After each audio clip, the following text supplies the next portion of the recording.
Fred fed Ted bread. Fred fed Ted bread. Fred fed Ted bread. Fred fed Ted bread. Fred fed Ted bread. Fred fed Ted bread. Fred fed Ted bread. Fred fed Ted bed. Close. Fell at the last hurdle. Fucking. Fred bread. No. Nope. Fred fed Ted bread. That's it. Fred fed Ted bread. Fred fed Ted bread. Fred fed Ted bread.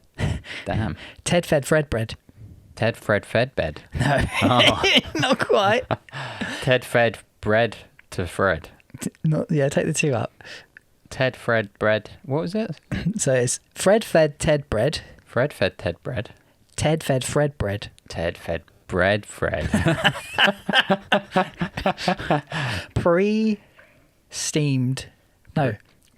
Pre-creased silk shirts. Pre-creased silk shirts. Pre-creased silk shirts. Pre-creased silk shirts. Pre-creased silk shirts. Pre-creased silk shirts. Not bad, not bad. Pre-creased silk shirts. It's this east silk East going silk into shirts. silk. Pre-creased silk shirts. That's the the bit that you need to enunciate. She sells seashells on the seashore. The seashells she sells are seashells for sure. So what? The seashells. She sells seashells on the seashore. The seashells she sells are seashells for sure. She sells seashells on the seashore. The seashells that she sells are seashells for sure.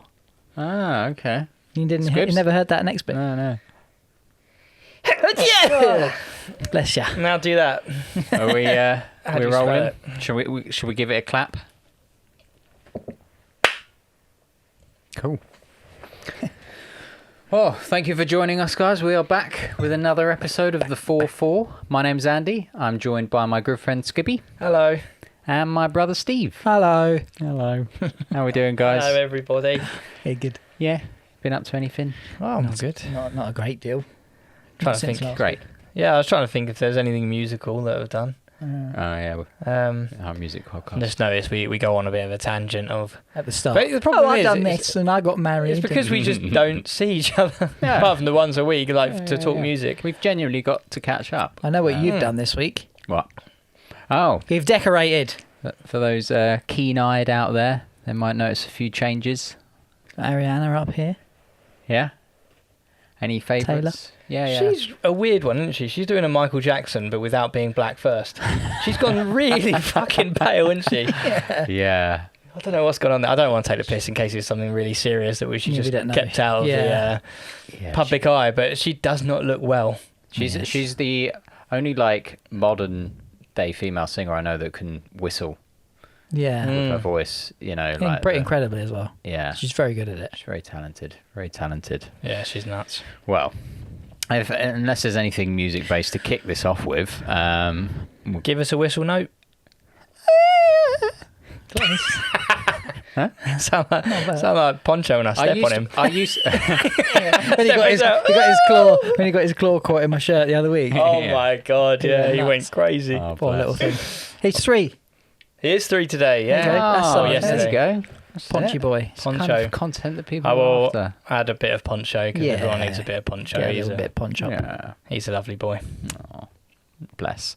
Yeah, well, we'll just crack straight into it then. Yes. Yeah. Crack away. Well, I've got a good one.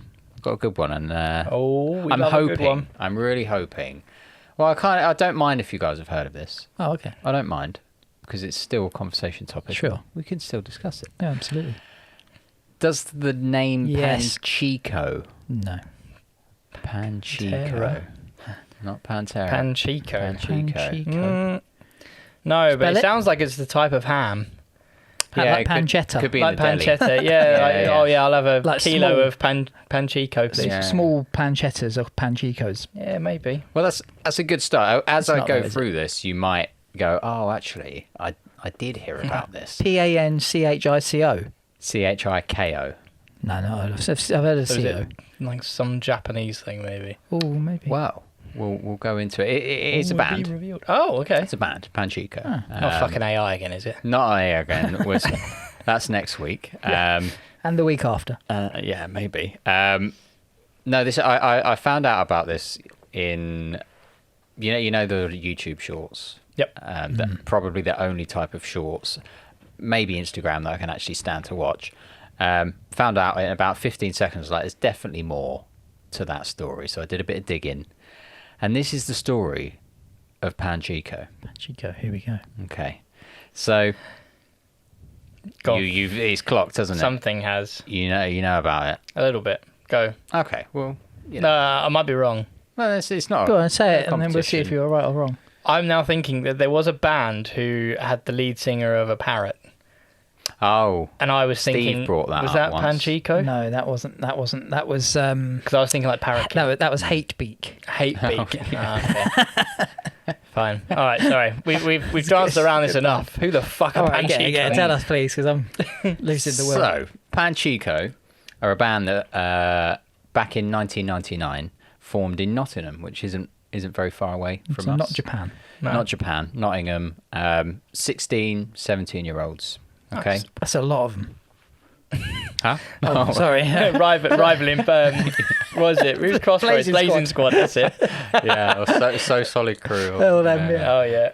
It was the right time. Not 16, 17-year-olds. 16 and to 17, yeah. 17-year-old. So 16 and a month, 4 members. 16 and a half, and that sort of thing. Yeah, up to yeah, 17. yeah. They're around 16, 17, we think, back in 1999. And Steve will be very familiar with this. You're sort of picking around, looking at your classmates, and you're going, "Want to be in a band? Want to be in a band?" You're just fucking making bands. Fucking left, asked right, me, did he? Well, yeah. I wasn't musical to be fair. Okay, so they formed in Nottingham, which is not that far from where we are. Back in 1999, recorded an album in their garage, very similar to how we would have done in the Playroom back On in that the day. little 8-track Digitech recorder or whatever. And they called it death metal. Okay. They made 30 CDs, as you do. I think there's one behind your head, Steve, Of the band that, Panchico? no, the band that I was in. Where you do a similar thing. You make a CD and you think, yeah, we're Got my own CD. we're doing it. Made it. Yeah, we've made it. Made around roughly 30 and just handed it out to friends and family, and you go, well, we're a band. Received zero attention back in 1999. No one gave a shit, as we Found out. We know. And it was kind of like an indie lo-fi style. It's a bit grungy actually when I listened to it eventually. So the album was called Death Metal, The album was Yeah. called Death Metal. But it wasn't actually death metal. but it was actually It was not death metal whatsoever. grunge. Right. Which comes to be quite important later on. So, yeah, 1999, early 2000s, they split up. They all went and got their own jobs and lived normal adult lives, as you'd expect, until 2016. Ooh. Okay, when a single copy of this EP that they made, 30 of, appeared in Oxfam. And Oxfam is a charity shop in the UK where people just chuck shit at it and they go, yeah, we'll sell it. And this buyer looked at it and thought, I'm a massive death metal fan. Oh, Oh no. I'm picking this up. Took it home with him, played it. And by that time, it had kind of been like disc worn, like you kind of get like skips. Right. It's a bit crap. And it kind of almost added this eeriness and this mystery behind it. So he went to 4chan.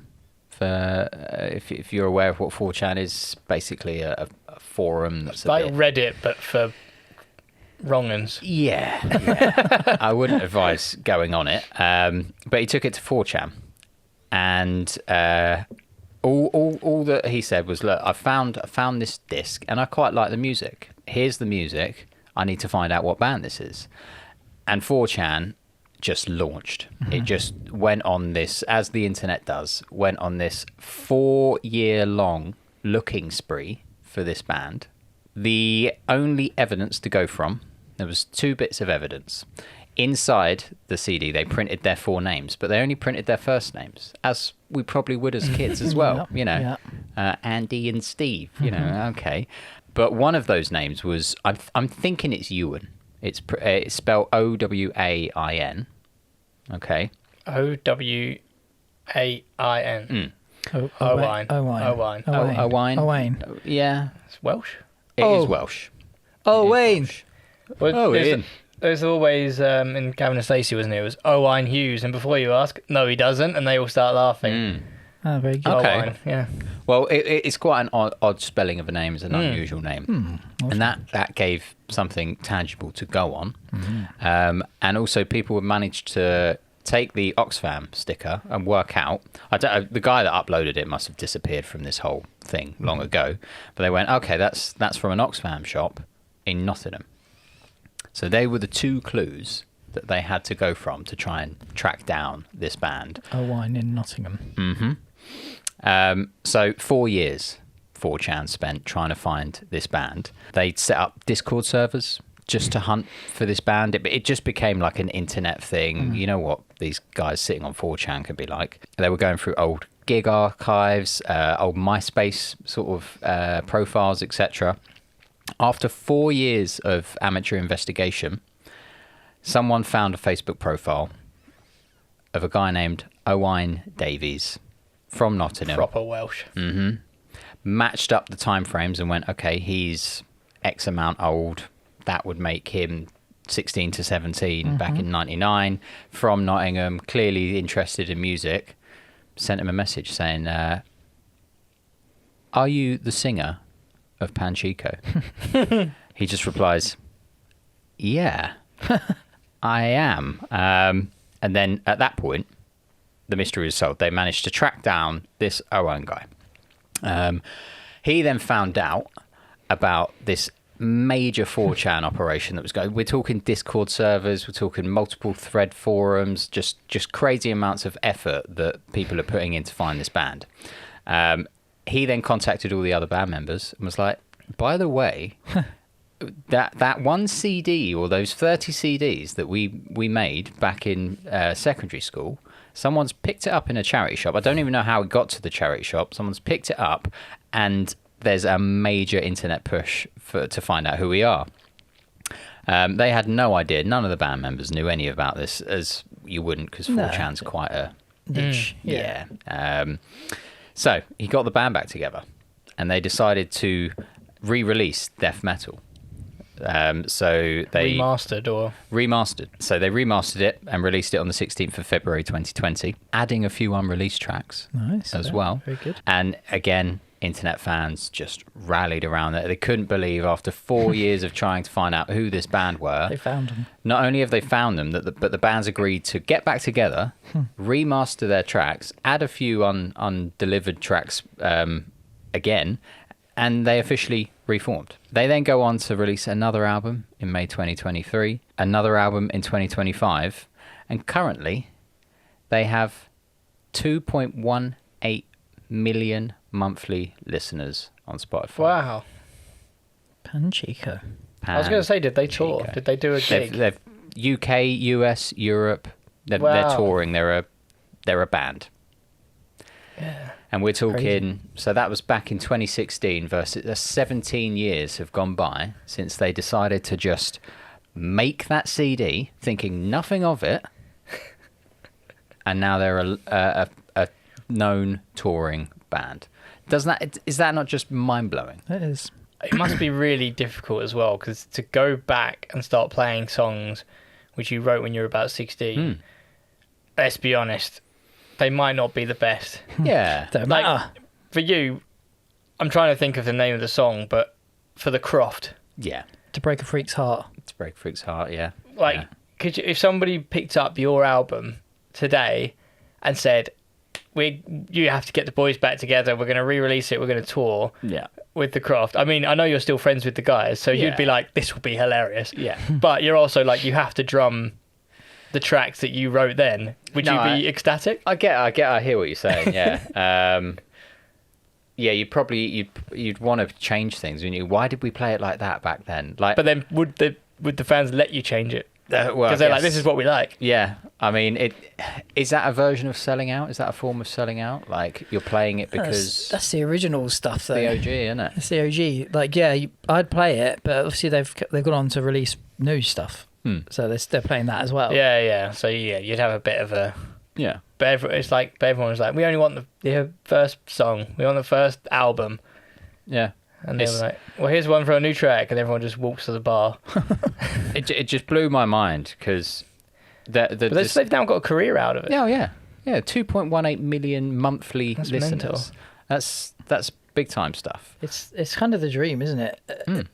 It's kind of like the daydream that you have. What would happen if someone found our CD randomly and then just signed us?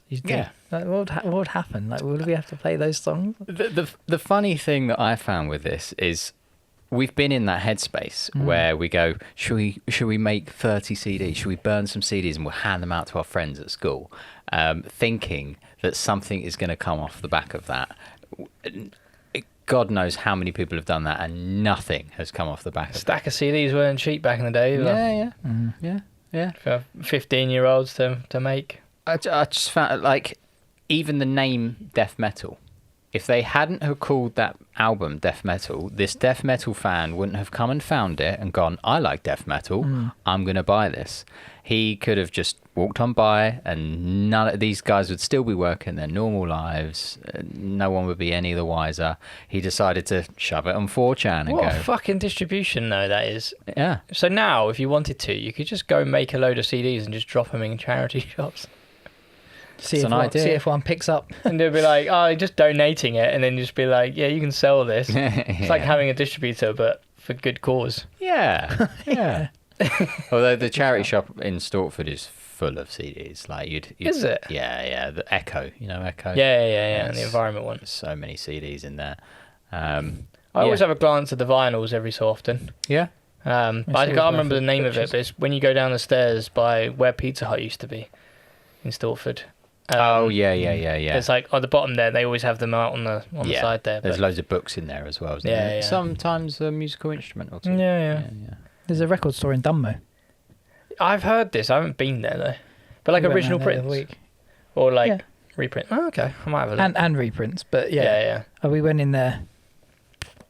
We were looking for a gold record for the wedding. We had the record player. We wanted a gold one that people could sign with black marker pen. Instead, we ended up with a black one that you could sign with a gold pen. But yeah, couldn't find one in there. But he had crates of old. Just the vinyls just out the front, and he was like, if you've bought something in the shop, just go down there and take whatever you want. Wow. Like we're not selling them, just take them. Yeah, I probably could have done with that. These are my vinyls, but hey ho. That is the ultimate dream. That I've just had a look at their album art. It's anime, so yes, kind of goes off the Japanese vibe that I was getting. Yeah. Panchiko. Definitely, yeah. It's probably a Japanese word. Just blew or a character my mind. from anime, maybe. Or that, yeah. Like, is that arguably the? Yeah, because everyone says, "Oh, you need a bit of luck." You do need it, and I agree. You need a little bit of luck in anything, but is that just like OP? Too much luck. Yeah, that's. I don't know. I've never known anything like it. Because if you got that call, didn't you, where you're like, all these guys on the internet want us to do stuff and re-release and potentially do some gigs, but you've all got 16 in 99, so they're all going to be roughly 20 years older, so they're all going to be about 37, nearly 40, right? Yeah. Is my maths wrong? 16 plus. You've got established careers. That's the point I was trying to make. Yeah. So you're like on a whim. Yeah. You've got to quit your job because the CD. You're basically a meme. In theory, you've got about 15 minutes of fame potentially. Whether it actually sticks is going to be a huge risk. Well, you probably wouldn't have to quit your job, to be fair. Just to do what they did in 2016. Well, 2016 So what did they Someone do in found them and they were 2016 they remastered the original album, but they did actually go on to build a recording studio in Nottingham, So somehow they generated enough, or maybe one of them was doing They probably well in their started a career. Patreon or something, maybe. Yeah. And they built a recording studio. Wow. And did the other albums in there. Unreal. That's really cool. Unreal. That's crazy. I mean, I've never heard that one. No. I've heard of other like random internet investigations into sounds, and because certain videos have got sound in the background.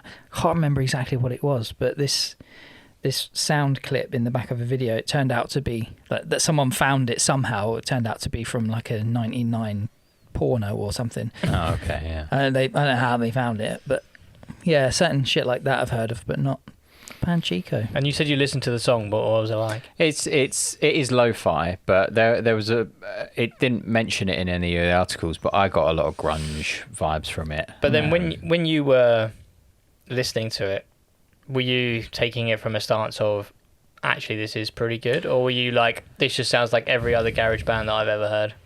When I was listening to it, I was listening to it from the point of view of they were 16, 17-year-olds.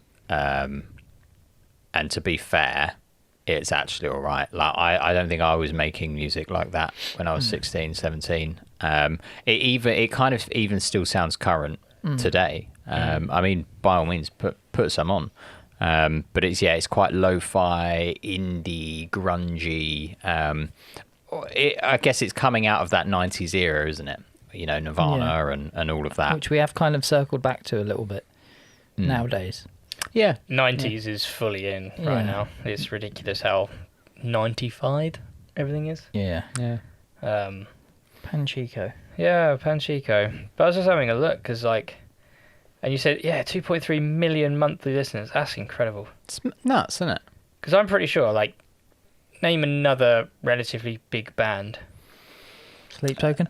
Too right. big? No, I mean, so they're on nearly 6 million. And they're like hot right now. Yeah. Like, mega hot. Yeah. Like ridiculously hot right now. So like, to be on a half third. a Sleep Token, that's not bad. Or even a third. Like in the grand scheme of things, that's not terrible. But because your CD was up for sale in Oxfam, and a guy that liked death metal thought it was a death metal album because it was called death metal, decided to put it on 4chan. 4chan went crazy, managed to track it down after 4 years of investigating. It's just the chain of events that needed to happen. For that to actually transpire. Wow. What have you seen? Well, I was like, maybe we should do the sort of more like for like, if we do like an actual grunge band. But I was like, let's do the biggest grunge band. Nirvana are 35 million plays a month. Wow, yeah. So they are 7 times Sleep Token. Yeah. That's mental. Do you know, what, was that surprising for you? I would say a monthly figure, yeah. Yeah. I would Fair say enough. so. Like the amount of people that still listen to it, but I guess it is like... I probably wouldn't have gone that big. I probably would have said I would have maybe gone big. twice Sleep Token, but yeah, that's quite... It's rare you can go up to someone and go, do you know Sleep Token?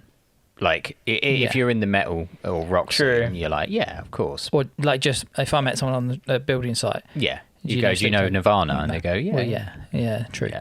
So this is the title track off Death Metal. Get it down the mic.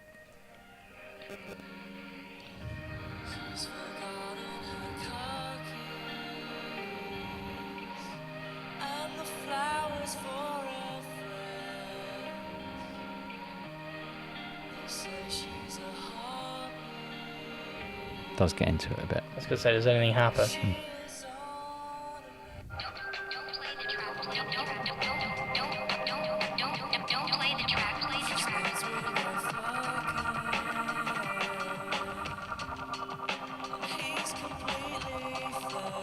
Study music, isn't it?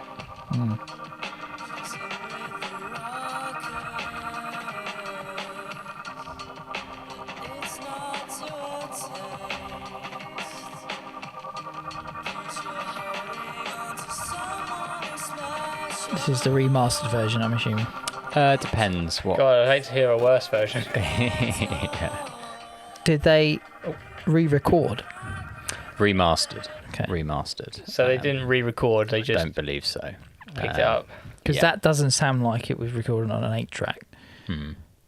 They may have done. I would. I mean, that does say a 2000 release. Yeah, fair enough. Yeah. But 16, 17-year-olds, 16 to 17-year-olds, yeah. I just... That's crazy. Yeah. Mind blown on that one. Maybe it's just me, but it's like that whole butterfly effect kind of jobby. Literally, if they decided to not call it death metal, and that would be a case of like in a band, you may be going, let's call it death metal, and me going, come on, Steve, don't bother. we'll call it changes or something, whatever. But that decision. They've now got a career. 2.3 monthly listeners, million. That's still pretty impressive. It's crazy. Just nuts. It is nuts. So, have you got any material that could inquire within, maybe? I always like Changing Pace. Just that drum intro always made me laugh. Well, yeah. It's just so catchy. But the fact that it was called Changing Pace, and then the drum intro was about 50 BPM slower than the actual track, so it always losing the name, and then straight into well, I'm glad I've enlightened you both. I wasn't I'm sure glad I know about Panchico. Panchico. I won't add them to the playlist from what I heard, but okay, but you didn't hear the newer stuff. I don't like grunge.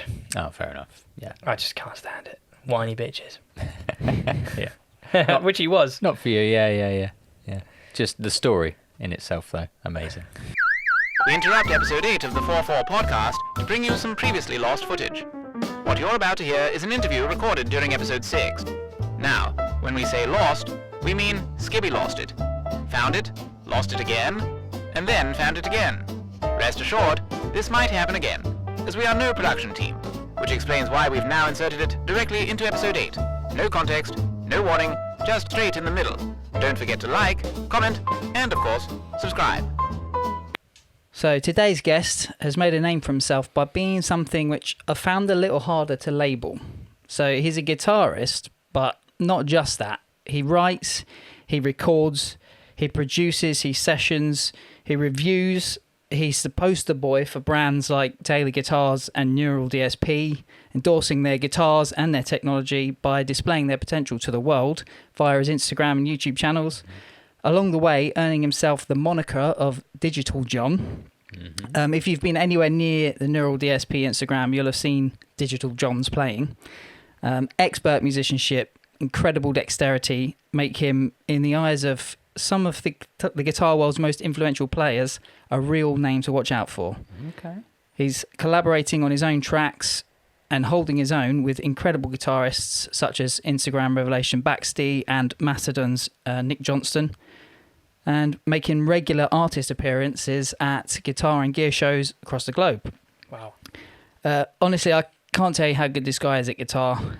You need to see it for yourself. So after this episode goes out, go and check out a video on his channel demoing the Nano Cortex, and then come back and tell me he's not the best guitarist you've discovered this year. Dubbed by many, including myself, as a virtuoso of guitar, and with a hairline most would die for, please welcome to the 4-4, John Connearn. Hey. Welcome, John. That was awfully kind. The only inaccurate bit was the hairline bit. You've got your hat on, so you're making it work if you haven't got a hairline to die for. But your hair is generally incredible. Oh, man. Well, I've got a haircut tomorrow, so I'm rocking the hat right now. But that was awfully kind, Steve. Thank you very much. Hey, it's probably easier to say what he didn't do. Yeah, so far, yeah. Bloody hell, that was a lengthy one. Yeah. No. Well, let's start somewhere sensible. What was the first song you learnt to play, and why was it Sweet Child of Mine? Do you know what? I actually spent ages on Sweet Child of Mine. It wasn't the first one. The first one was Smoke on the Water, I think. Nice. Or like Hound Dog by Elvis Presley. Did you ever have like guitar lessons at school? I may have had a couple, and then I was like... I played Yankee Doodle on acoustic. Nice, okay. Yeah. I had a teacher who would give us like chord sheets of songs, and I think I learned to play A, D and E. I hated D. Like playing a D chord was just the worst thing in the world for me. But yeah, Hound Dog I think was technically the first. Then it was Smoke on the Water. That was my first riff. 99% of other players. But yeah, Sweet Child of Mine. I can remember playing it in my first band called JBR, standing for John, Ben and Ronan, and we played that for like some talent thing at school, like year 9, 10 or something. And that solo, man, took me a while. It was really hard. The first proper one. I still haven't learned it. I still haven't learned it fully. So. I was going to say, you played the solo in year 10 is quite an achievement. Well, I sweated it out in year 10 to get that down. But yeah, it's that harmonic minor thing before it goes big. That was hard. But yeah man. Yeah, that's fair. That's fair. No, I mean, I've heard you talking in like other interviews about your influences, your artistic influences growing up, and what made you sort of want to start playing guitar and then like reach a certain level of guitar. You mentioned artists like Bullet and Avenged, like they resonate with all of us. Hell yeah. Like we're all right there with you on those.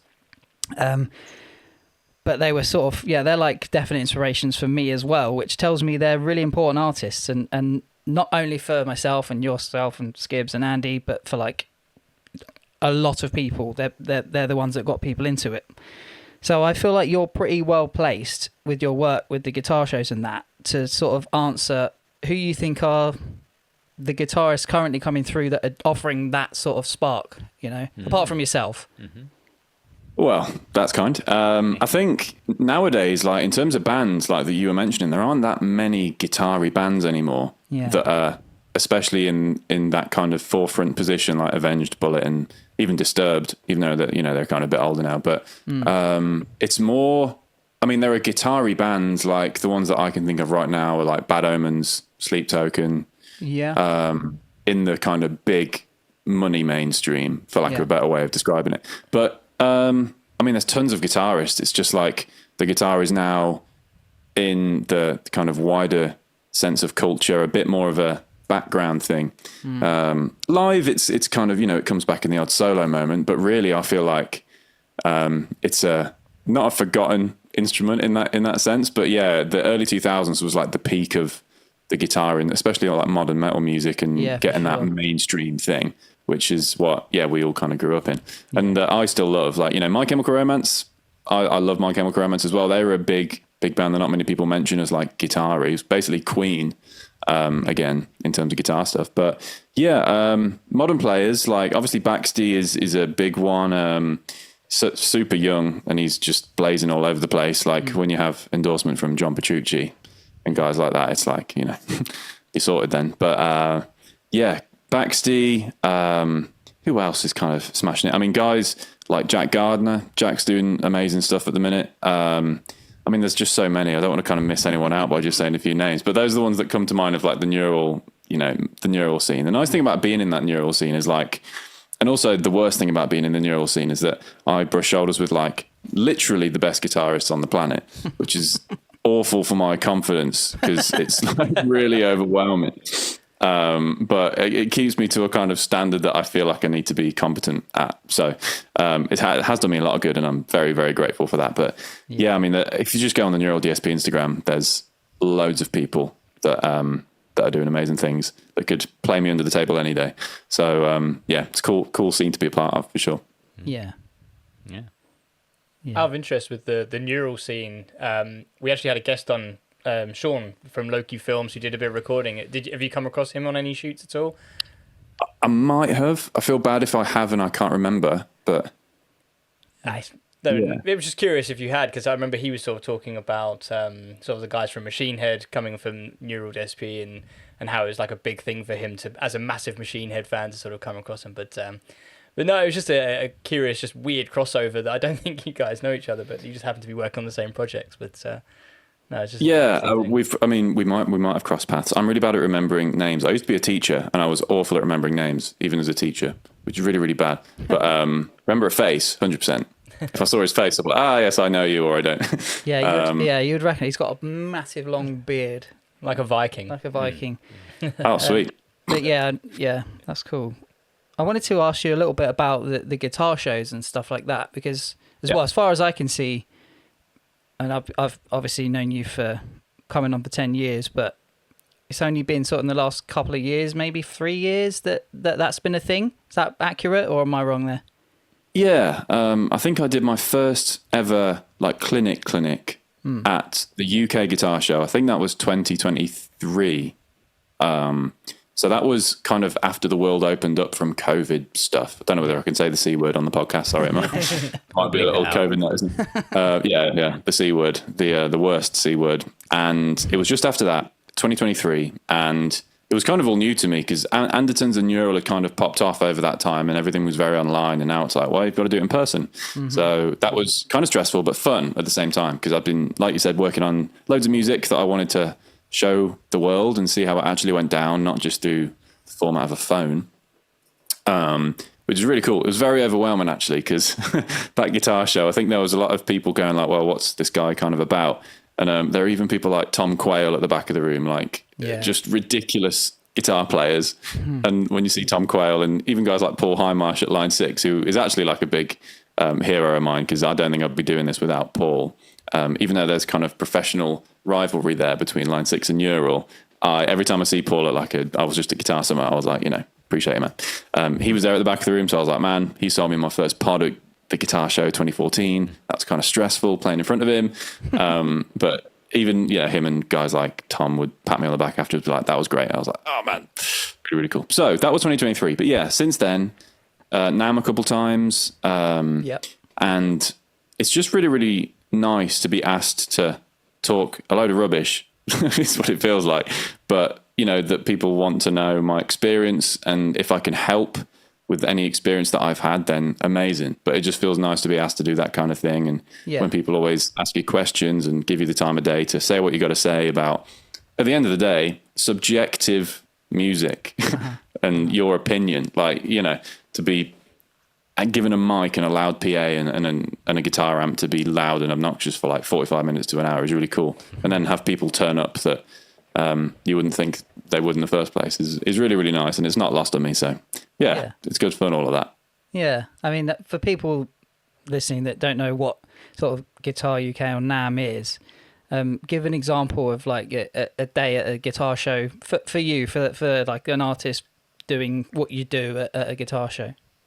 Sure, yeah. So if anyone's ever been to any kind of convention, the thing that I can, most often analogize, if that's a word, is Comic-Con, right? So these guitar events nowadays, there are a lot of gigs at them, but really it's like Comic-Con for guitarists. So there's all these famous guitarists walking around, and you get to see, like Nuno or like, John Mayer and people like that usually you just wouldn't see in the general public. And it's really, really cool to see those kind of people and see them do their thing. They play a bit, and then there would be concerts, and there's various kinds of shows around the world. NAMM is the big one. That's in LA every year in January. And the UK has one called the UK Guitar Show. It's around March time. And then there's also there are loads, but the three that I go to the most is those two. And then Guitar Summit, which was just in Mannheim in Germany. That's really, really great. Really good time there. And you just walk around. It's brand focused, like without getting too black and white about it. People are there to make money and sell kit. Because music is still it's brand driven for instrumentalists at least. And I'm there with a couple of brands that I represent. And nowadays, as a musician or at least an instrumentalist, you need to represent brands to kind of have momentum. And that's kind of, you don't need to, but it helps. And I owe most of my career to brands that gave me a pedestal and a bit of bit of momentum through their platform. So yeah, that's cool. No, I like that. How did you get involved with Neural? Was that through Andertons? Separate? I think I haven't actually asked Dan, the kind of marketing head of marketing, but I think it was because at the time that I joined Andertons and got kind of labeled as Digital John, this kind of new kid who's into all this digital stuff, because Lee and Pete traditionally aren't. The guy at Neural was leaving his kind of role as content creator, in-house content creator guy, and I got thrust into the limelight Andertons at the same time as that happened. So I think it just kind of made sense. Yeah. And, there are loads of people who I think applied and I found that later on. But I think I just got the gig because I still don't know. Like my imposter syndrome carries out on that, to be honest. But I got asked to do a video, really. The first email I got asked to do a video. It was for the Quad Cortex new update. And I was like, sweet, let's do that. And it went really well. The CEOs liked what I did. And looking back at it now, it was so like shooting from the hip. Because really, like now the shoots are proper planned out. Like time is money. Like the rig's expanded. We've got thousands of quid's worth of cameras and stuff. And we shot it in kind of this, it wasn't like slapdash. This isn't me putting Neural down, but it's so funny how things have grown since. But it was like underneath a venue in London, like busy London street, like parking was a nightmare. And we just smashed this whole video out, like a couple of hours, and it turned out really great. And it's I mean, there are some details there that I'll say from the shoot, but it was sometimes, depending on the hour, a less than ideal working environment. But we made it work, and I've really learnt to be spontaneous nowadays, because same with Andertons. Yeah. I think with that gig, the reason I got that gig that I learnt later down the line was I was playing something, one of my tracks or something, and I think I made a mistake, and I was like, or something like that. And just that line was what made Lee and the video guys think, this guy isn't going to be too uptight. He won't have to rehearse everything and get the take. And even though I'd like to, be spot on and watertight with my playing all the time, I never am. And that was, I think, what got me the gig, because Andertons is so spontaneous. And same with Neural, like things move incredibly fast, the amount of times they put out a release in a year, and you've just got to be adaptable and up for that. And hopefully, I just try and do the good job with my first take, or, maybe second or third if it's something that really needs attention. But that's been the one thing I've learned being thrust into these kind of brand gigs on camera. It's like, you've just got to do the best you can first time, because momentum is so valuable and things move really fast. So, and also don't ever overthink stuff. I do, but you can't afford to, No. Yeah, I think you touched on something there that I was going to ask. It sounds like, getting these deals with brands, and it's almost like a new age of becoming a successful musician. Not that you'd necessarily need them. You could have, a high-flying career in a band or as a soloist. But aside from, what you've just mentioned of being fluid and ready to sort of just go with the flow, is there anything else you'd want to offer the younger generation that are coming up that are thinking, hey, you tick the box of virtuoso, you're a great guitarist, tick. Like, what else is there that you need to sort of refine with your own self and your own confidence and your personality that can help hopefully boost someone else into a similar career as yours? I think, there's loads to touch on there. So with the whole brand thing, use what you like.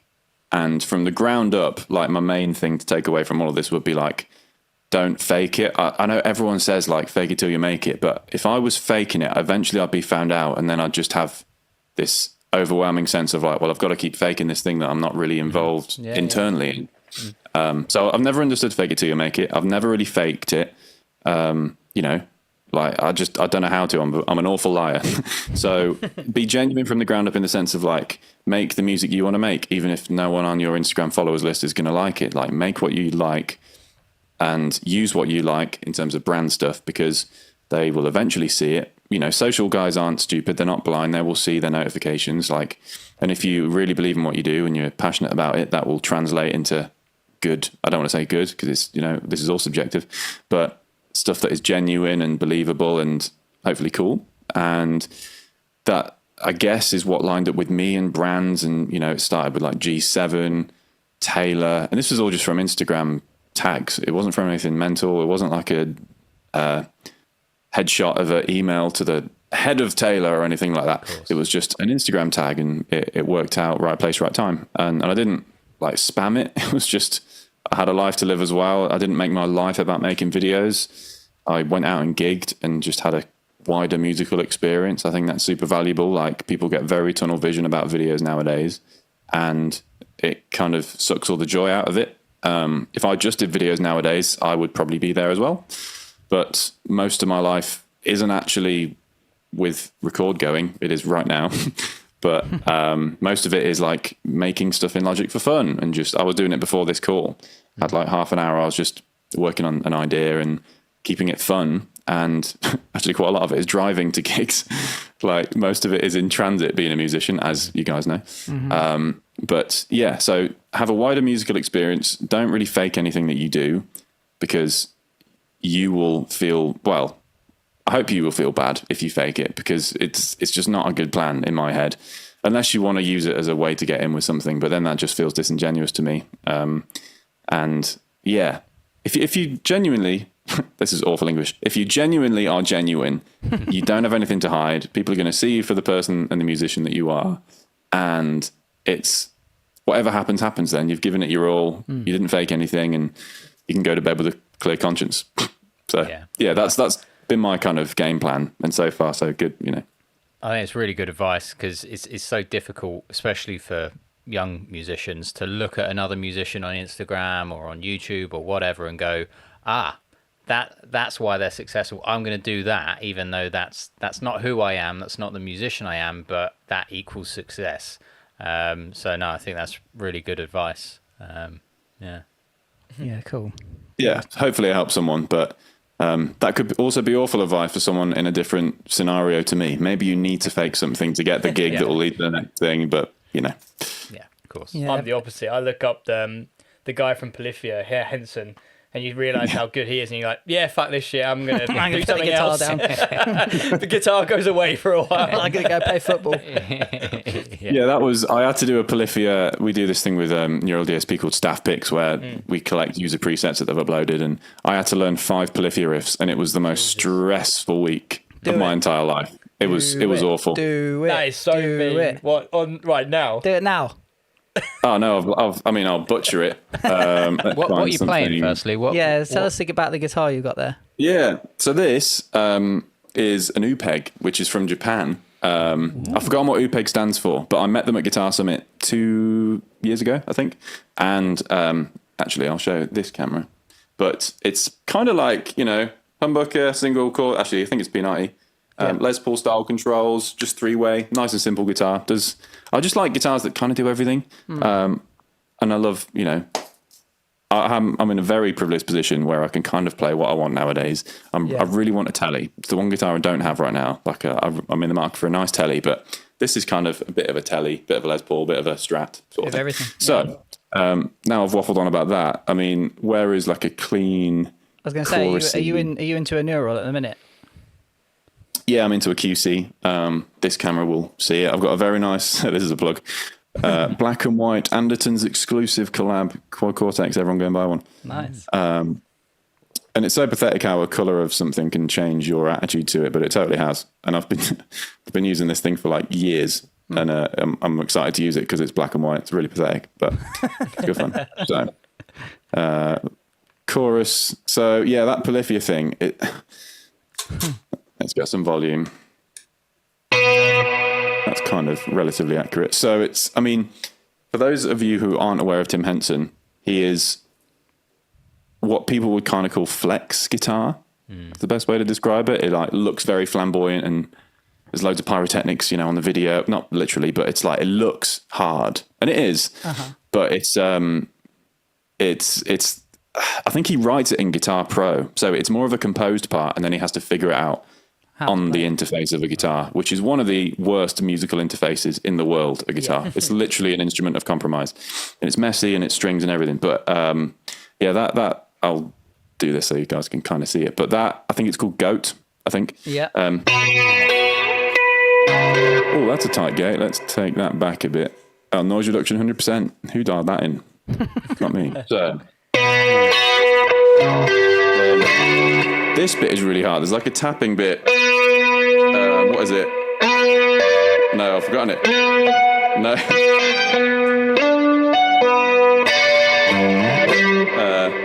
I've forgotten it. What is it?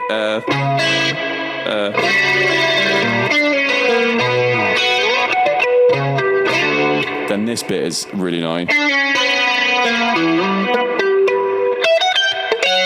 It's like It's all harmonics. 400% the speed. Harmonics, yeah. But I did this about a year ago, and it's like it's like that tempo, and I was about 400% slower. But it's so funny with those staff picks. I learn all this stuff in like my short-term memory, and then just forget about it as soon as I've edited the video, because then I've got to learn 5 other things from someone else and film them on camera. But yeah, that was a stressful time. Are you watching videos or looking at tabs or? Yeah, he does actually have a video of him teaching it, which is really helpful, especially for that. But it's such a like famous guitar thing nowadays. There's a million tutorials, but yeah, I try not to use tabs because I mean, this is not to put down famous tab websites, but I just don't trust people's ears anymore more than my own. And I think that was my strength as a kind of growing up musician, was that I felt quite spontaneous and I could jam with people because I trusted my ears, and that got pretty strong. I'm the classic like bad reader guitarist. Like I can read rhythm and stuff really well in traditional notation, got grade 5 theory, all of that. But I just prefer ears. And in my line of work, at least, if you've got to do a gig with an artist last minute on, I know, a festival or something, they send you a live Dropbox link to a live set, or it's like WAVs and backing tracks and no charts at all. So I'm not going to be the guy to chart it out. I will, give myself rough pointers if I need to, but it's like learn it with your ears and see how it goes. But yeah, most of my time now is like learning it with my ears and figuring out sounds. I don't play it the same way the guitarists do as well, because I'm too lazy to see like how they play it. I'd rather just figure out how it sounds, and usually it's kind of similar. Yeah. But that just came from being a teacher for ages. Yeah. I do exactly the same with the covers band that I'm in. I don't bother with tabs. I just listen to the song, find somewhere that's comfortable for me to play it, that sounds basically the same, job done. Do you know what I mean? Yeah. It's not. I really enjoy, like, I still do loads of covers gigs here in the UK with like an agency called Apollo, which is with actually 2 of the boys that was in my band, Alex and Harry, the drummer and bassist from Ellipsis. Yeah. So we do loads of those all the time, and 1, it's good for the bank. 2, it actually keeps me like good at guitar, because and like a kind of good competent performer, because otherwise I'd just be contenty producer guy. But doing those gigs really keeps me literally on my toes, standing up, like being a performing guitarist, which is really good for my technique. But what's really good about those kind of gigs, and also in the UK, because there's loads of this kind of stuff that you can do, but with covers gigs, oftentimes it's not a guitar part you're learning, it's like the voicing of a piano part. And then trying to figure that out on guitar has done my guitar playing wonders. Maybe way better than just a guitarist. But yeah, I really enjoy that nowadays. Like, how are they getting that major 9 kind of voicing, which usually on a G you wouldn't think to do, like a D. Sorry, I've got a bit of distortion on here. A D triad and then put a G in the bass with it. And these are like those kind of piano voicings have all come from not learning guitar parts, which is what I find really fun now. And I'm doing the kind of same sort of thing with electronic music and just making weird sounds, and almost the Tim Henson approach of writing guitar last. That's been really good for guitar, but that was a tangent that we didn't need to go down. No, that was fine. That was fine. Yes, Skids was just talking about, because he had to listen to your back catalogue, and how it's kind of, everywhere. Acoustic, and then you're like heavy, like EDM stuff and Daft Punk, and it's just everything. Like, how do you get to that point? Writing everything. I mean, it's often a real problem when I think about marketing my music, because I just go through different phases. I've kind of landed on this electronic thing at the minute, and I'm really enjoying electronic music production, and it's been like a 3-4 year thing in the works, and I'm only just getting pleased with the results. I put out an EP called In Digital, which is kind of still sounds like a band, but with just an electronic filter over it, kind of. But I'm really enjoying that shift. But it's come from honestly just liking different styles of music and enjoying producing it. Like, I feel like a producer more than a guitarist nowadays, being real, because it's what I spend most of my time doing, and actually what I enjoy the most. Like, my tool for music is a guitar. I'm not a keys player at all. But but that leads to some fun results when you combine that with the electronic thing. So I'm just enjoying that weird like perspective shift on things. But yeah, I mean, acoustic, I grew up playing acoustic and electric. Mum and dad both had acoustics around the house, and I feel like a kind of fraud acoustic player, to be honest. I totally play with, you know, a pick. I haven't got long nails. I don't do any of the kind of slappy guitar stuff. Although I know those guys and they're amazing at it. I just don't have four brains like they do. Like, it's really, really hard. I'm much more of a chord melody, kind of Pat Metheny kind of, well, try to be slow meditative acoustic stuff. And yeah, I think I just like producing different styles of music. I listen to all sorts. I don't listen to everything. I don't think anyone does listen to everything. But I've just enjoyed creating different sounds, and it's usually got some sort of guitar element, but yeah, it's a real pain to market. So people have told me, like, put out the electronic stuff under a new alias, and I might do that. And try and like really commit to an artist thing or something like that. But right now I'm just enjoying collaborating with different people. And that's the other thing. Like, some of them are electronic artists, some of them are acoustic, some of them are more, you know, proggy, electric, neural scene kind of guys. And it's just all fun. So yeah, I'm just a bit scatterbrained, for better and for worse, really, artistically. Yeah. I think, we're all kind of a little bit like that.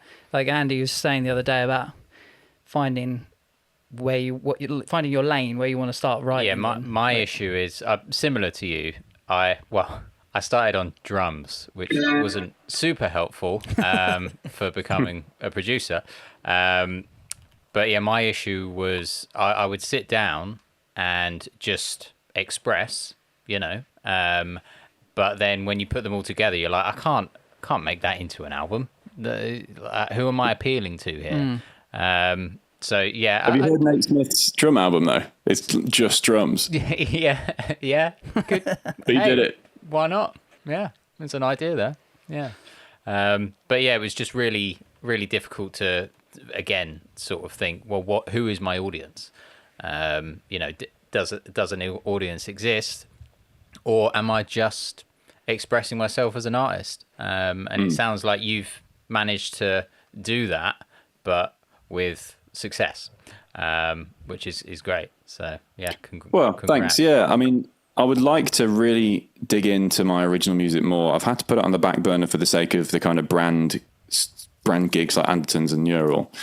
But I kind of got those in the first place from making music. So now I've also moved out, and that's been a big life thing that I haven't had time to really make music in. But now I've kind of settled. I really want to go back into it, and not necessarily for the numbers, but just I would regret not pursuing the original music thing. And I think deep down I'd like creating music more than anything else, more than making videos, right. And then playing it to people. And all the people I work with, like, they're the same. Like, making videos and doing the content thing is the kind of necessary way to do that in the current climate. But making music is really what I want to do. So yeah, that's the 2026 goal.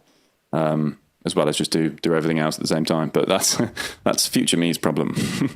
Yeah. To try and figure out how to juggle them all. Yeah. But you know, great position to be in. I'm not. That's not a complaint. It's very, very busy with loads of plates spinning. But yeah, very, very lucky to make guitar a lifestyle, at least, and music generally. Yeah. Awesome. No, that's cool. We've probably got time for maybe one question and then a quick fire one.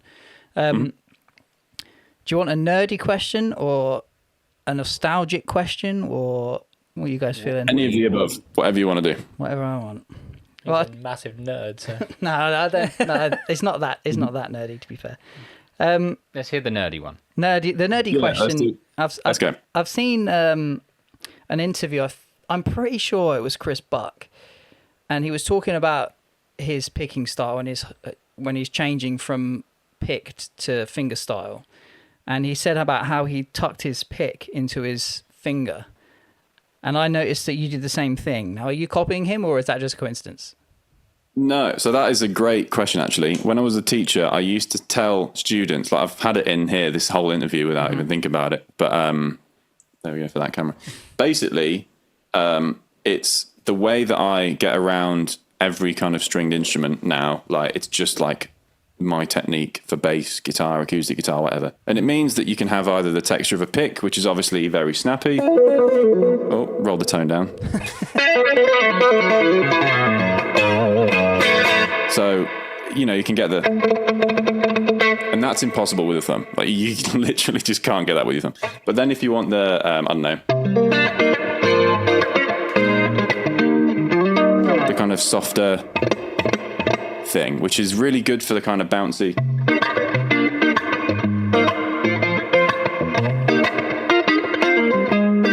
Like, softer thing. It's really, really, really easy. So I just go between this kind of thing, which is just a movement that I don't really think about anymore. So much so that I actually went to do a Tesco shop, and I parked up, and then I got out the car to pick up a trolley, and I still had the pick in my hand, and it was like a 20-minute drive away. So it's really like hilarious that it's so ingrained as like something I don't think about anymore. I can drive a car with it still in my hand. So yeah, just get used to it so it feels like second nature, and then it doesn't become a barrier. And the best thing about it is, like, regardless of whether you've got a thumb or your pick, you've still got 4 digits in points of contact, which is quite a musical number. But I've never really understood like having 5, because 5 is such an awkward musical number to use unless you want to go like, I don't know, a group of 5, which no one likes. No one likes 5s. Doesn't make any money. But yeah, that's my view on that. And it's a pet peeve when people put it in the mouth. It's just like, it looked a bit like a dummy. Like, you're a grown adult. Like, don't do that. But it's also so inefficient. Like, that movement is so much further than that. Yeah. But yeah, I mean, Chris, some people put it in the second finger like that. That's just a bit more awkward for me. But yeah, first finger, it's already there. Yeah, I think that was Chris's exact point as well, to be fair. Wow. But yeah, Skip's asked our last guest last week a good question. Do you want to go with the same? Or go with it. Yeah. So similar vein. It was sort of like a Frankenstein's monster question. So we had a drummer last week, and so we asked him to build his ideal drummer. So we'll do the same with you, but as a guitarist. So you got to pick the mind of one guitarist, the picking hand of one guitarist, and the fretting hand of one guitarist. And there's a bonus point for the tone. Oh man. Build your monster. So the kind of mental style and the kind of what's the word here? I don't want to say aesthetic. It doesn't really mean anything. But I really like Nick Johnson's attention to like harmony and melody. I think Nick Johnson's really, really cool. I know I've collaborated with him, but like that, he's one of my favorite players, and his kind of dark sense of harmony I really, really like. And he can have really slow, simple melodies, but they just hit all the right places in the harmonic sequence. Anyway, Nick Johnson on that. But then also, I mean, his legato is amazing. Probably Nick Johnson's left hand as well. I'm not really a picker, but someone like Paul Gilbert, love Paul Gilbert. I think he's really, really cool. Paul Gilbert's right hand. But then, like, I don't know, can I have a bassist like Henrik Linder's slap? Because I love all the percussive stuff. Yeah.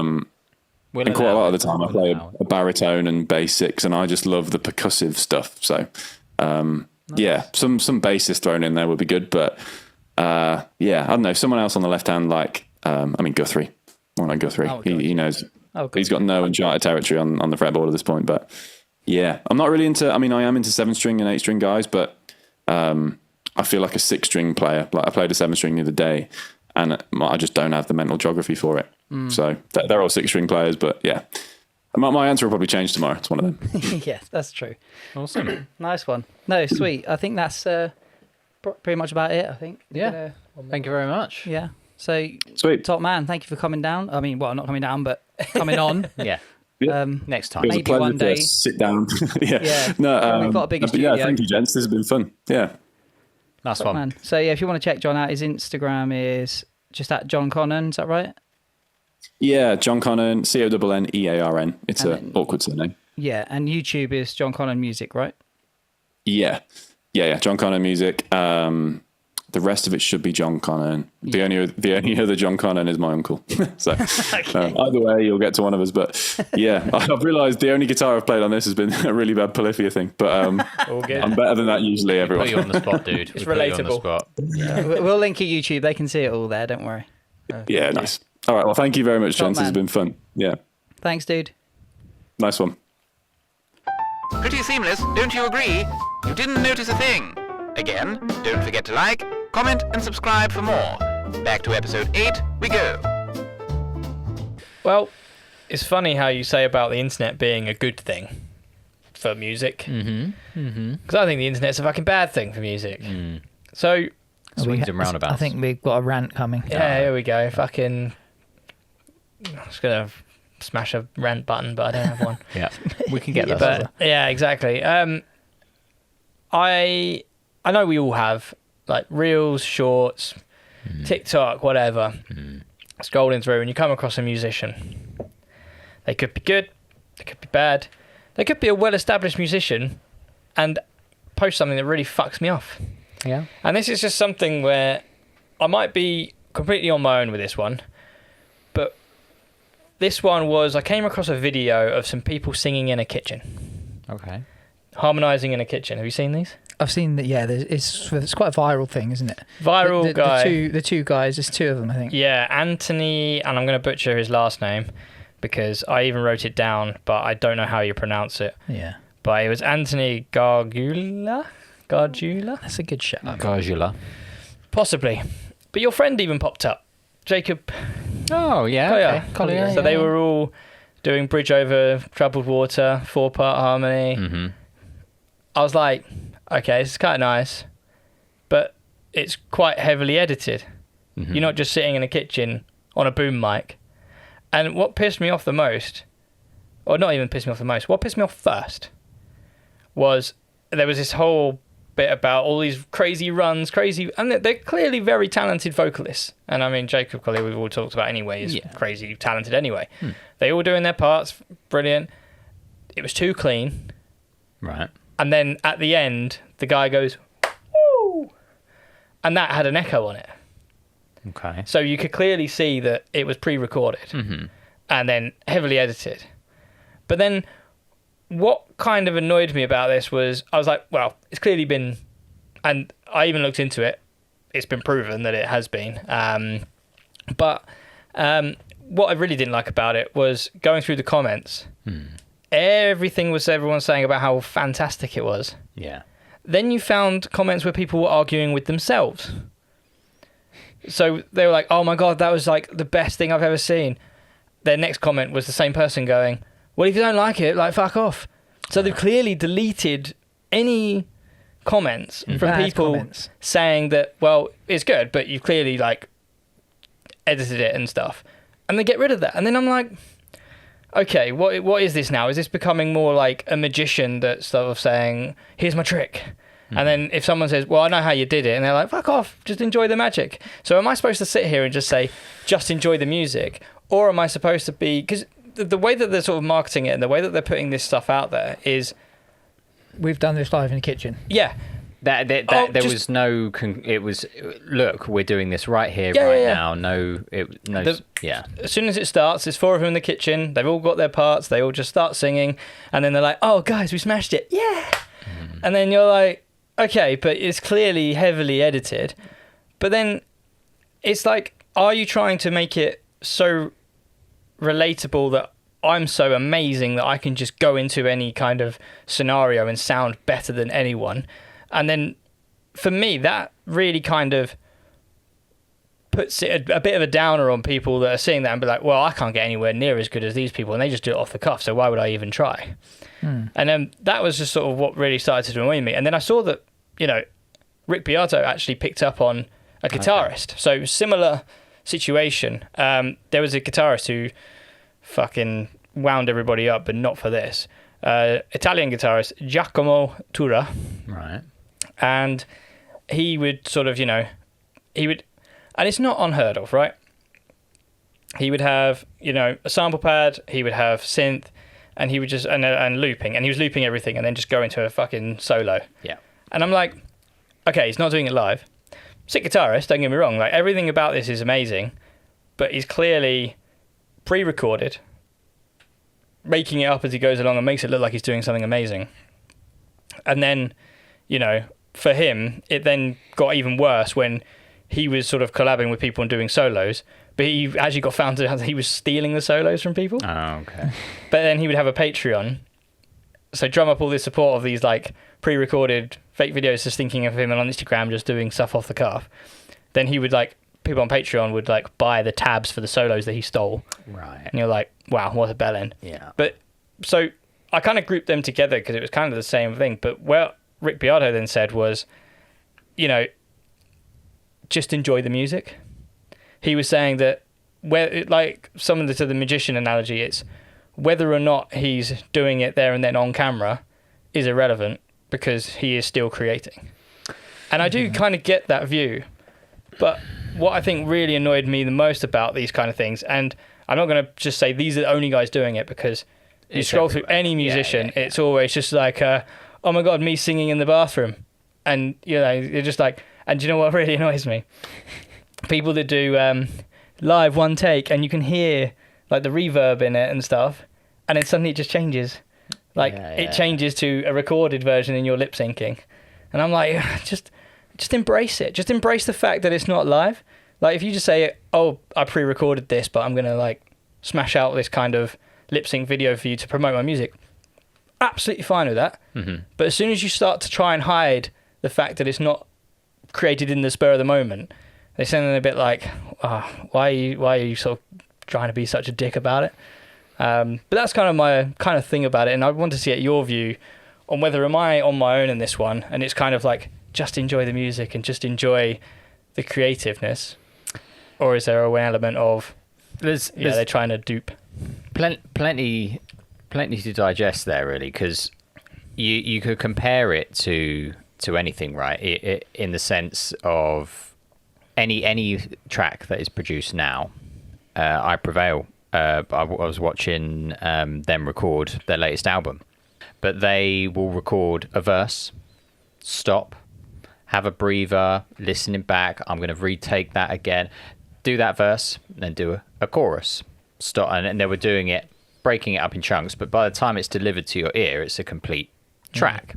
They weren't hiding away from that fact, so I assume that doesn't cause any problems. No, it's totally fine. They're being honest. What you're qualming is when people are pretending that if this is a one take, no edit, me brilliant, live, me live thing. Like, look how close I am to the recorded version because I'm using the same fucking track. Yeah, I don't know. Well, Steve, where do you sit with this? Because yeah, I mean, it's difficult to even actually, without researching like you have, to even actually tell sometimes if it's real or not. Do you know what I mean?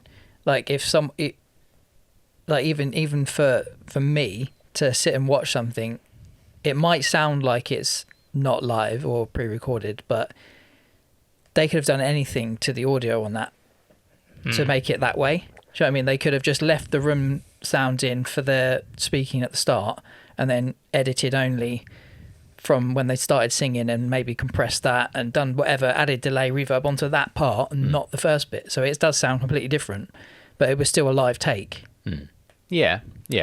But if it's blatantly not done live and they're trying to pass it off as live, I can understand that's... So I saw one that video. Would grind your gears. I need to remember who it is. But he broke one of them down, and I think it was the one with Jacob Collier in it. And he literally ripped the track and put it on screen to show the vocal line. I think it was in Melodyne. Oh. And basically he was like, every note was perfect. It's all been pitched as well.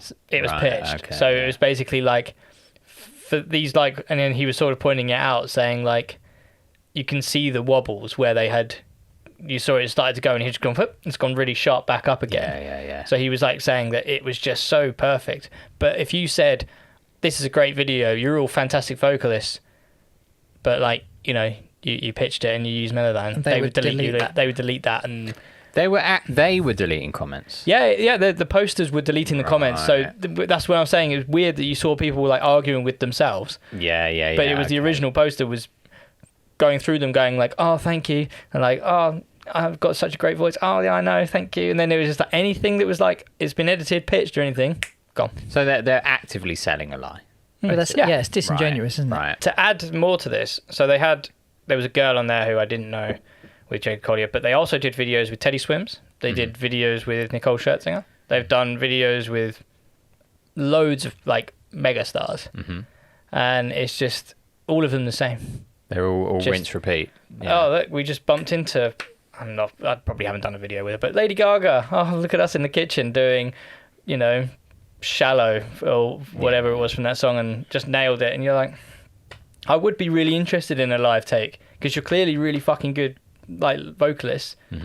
But why are you trying to hide the fact that it's not perfect? Why are you not trying to hide the fact that you've made all these changes afterwards? Like, it's just so weird. If you just said, oh yeah, it was like we had to do some editing to make it sound as good as it does, it's like, yeah, fair enough. You've done some really good fucking production because it does sound really fucking good. Yeah. But they don't, and that's what just really kind of irks me a little bit about it. It's different to delivering the product, isn't it? Because would I be right in saying that you couldn't give a toss if they use Melodyne in the studio version that goes on the album? As long as you know. Yeah, they're not saying and that not hiding the fact. Melodyne. Yeah. What's annoying for me as well is that I don't know this for a fact, but I suspect that they started somewhere without any followers. They made a video with maybe one of their friends who was semi-famous. That took off, and then from that edited video, faked video, now they're singing with Jacob Collier, living a lie. They've got where they are through lying, which and being disingenuous by the sounds of it, which doesn't sit right with me. I guess it taps into what was kind of big like 6 months ago, Mr. Beast. I don't know if you watch Mr. Beast. No, I watch it. But... he was being accused of heavily editing his videos, and obviously you think, well, it's a YouTube video, of course you're going to edit it, but actually staging events within those videos and trying to use some CGI within those videos, but not in a way that suggests that it is CGI and that it was actual real life, and he got a lot of stick for it. But then it came back to this idea of, but when you watched the video, did you enjoy it? And I think that's probably where Rick Beato's barking up. It is that. But your answer is, well, no, because you watched it for the purpose of seeing how they were singing in the live kitchen. in the kitchen. Yeah. And it wasn't that. Yeah. No, I get it. I get it. I do get it. But it's annoying that I'm bringing it up now because I think it'd really be good to sort of ask Digital John, because obviously he's made a career out of playing things, you know, and being, I'm assuming, being kind of a genuinely great guitar player and doing and making mistakes and having to rectify those mistakes and going, I fucked up that playthrough, got to do it again, rather than just trying to like, change a camera angle into a different shot kind of thing. And then you're just chopping and changing. Maybe he does do that, I don't know. He's probably done it at times, but I mean, I don't know how he makes these videos. But he's not playing it off as, I'm just going to sit down with my guitar. Because I think that's what annoys me the most. I know I've said that about every point I've made. but I think what does fuck me off, though, is like people watching that are going to think this is the level that I should be at and I can never reach. That pisses you off. And that pisses me off. Yeah. Like, you know, I'm going to forget his name as well. I'm really good at names. But there's a guitar player who had... he was a fucking great guitar player. He always had like a purple guitar with like gold sort of like trim. I want his name was like Joel something. But he was a YouTube guitarist. But he would like play Fire in the Flames, no problem at all, sit down and be like, right, we're off. And he's off and you're like, fuck me. But like that I knew was not a level that I should be at, nor a level that I could get to, because he's just amazing. And I think that was just a common factor of, okay, there are going to be people who are up here who are ridiculously good, but you're going to come across, you know, the mediocre guitarist that you can be like, oh yeah, I'd love to be able to do that. But now it's got into an age where everyone is tweaking everything to better each other. Yeah. And therefore... the bar's rising and rising. And hiding it to a fact where I'm just going to sit down in my kitchen and sing this song. They're sitting hunched over and hitting ridiculous notes, and I'm like, I'm not a singer. I'm not a massive, but I know that, that's not. You have to be able to breathe to do. You have to be able to free up your diaphragm to be able to reach some of those notes. But he's just sitting there hunched over, terrible posture. One of them's eating a bagel, and you're and like, he's just, yeah, exactly. Sure, that's not possible. And he's just doing ridiculous. I'm like, that doesn't sit right with me. Yeah. But people are going to see that and being like, oh, well, if I can't sing this remotely anywhere near as good as them, hunched over on a kitchen bench, then maybe I should do something else. And I just think there's a really stupid. I think it's a really stupid. I think it's not. I'm not saying that it's going to be the way that everybody views it, but there are going to be some vulnerable people who are low on confidence and be like, oh, actually, no, maybe I won't, and I'll just do something else. And I think that's the point is the fact that you're dressing it up with smoke and mirrors and making it seem as natural as anything. Yeah, is having a poor impact on people who want to be a singer, a guitarist, whatever they want to do. And that's what I think really pisses me off. No, I could. When you were first going down that path, I was like, yeah, but it's modern day. But you don't think of that, do you? The impact of something like that, and it's the same for the mental health crisis that we're living through. Of everyone's comparing each other, and oh wow, they look good in that photo. Yeah, but you don't realise they've spent 3 hours editing it. You know, and it's happening with music. Yeah, it's happening with music. Where did you find your research for the fact that it was actually staged? Well, recorded? So there was a few YouTube videos I came across. You mentioned one of them. So Rumi Official was one of them, who's I think he's Swedish. What weirds me out is that someone like Jacob would be involved with that and not make us think about it. I think he may not have known what was happening. I don't know. The deletion of the comments and things like that. I don't know whether they've done it before. I've only seen the evidence on this particular video where they deleted comments. That's just fucking... Because there's a lot of people that have bought into this, that famous singers that have gone, I get behind this. So, yeah, it does make you think. I don't know. I'm trying to apply that logic to something else. Like, what was that dickhead? What's his name? James Corden. Oh, He used to do carpool karaoke. Yeah. Do you wonder, like, would it bother you if they pulled up and went, it's not great, should we do another take? I'll go round again, we'll do it. Like, would that annoy you, or would you be so... Here's something to annoy you. He's not even driving. Oh, there you go. He's being towed. Yeah. Smoke and mirrors. Yeah, exactly. But I'm not fucked off with that one because that was pretty obvious. But why? Why? Because they're not trying to say that I'm being towed and this is a one. They're trying to sell it as a one take. But are you so? What's the word? Muted, I guess, to that whole. World where you're like, of course it's fake. Like, we assume it's fake because everything is fake, but actually because it's because it's an up and coming musician, you don't apply that same logic and you go, well, if you're going to put something up and claim that it's real, it better fucking be real, otherwise, Yeah, I mean, the carpool karaoke thing is not edited. They might do another take. And they could have sat in the kitchen and done as many takes as they wanted before it was perfect. Not edited it, uploaded it, and Skibbs probably wouldn't have had a problem. But it's not the fact that it wasn't one take. It's the fact that it was edited and pitched. It'd be the equivalent of James Corden going, I'm not being towed. I'm driving. No, it wouldn't, because that's a safety thing anyway. You can't be doing that anyway. But it's not the driving fact. The singing is all you can hear. It's not perfect. They're not trying to pretend that they can sing amazingly. He's just fucking about. He's not trying to sing properly, and neither is the person next to him. It's all they're just like humming along for some of it.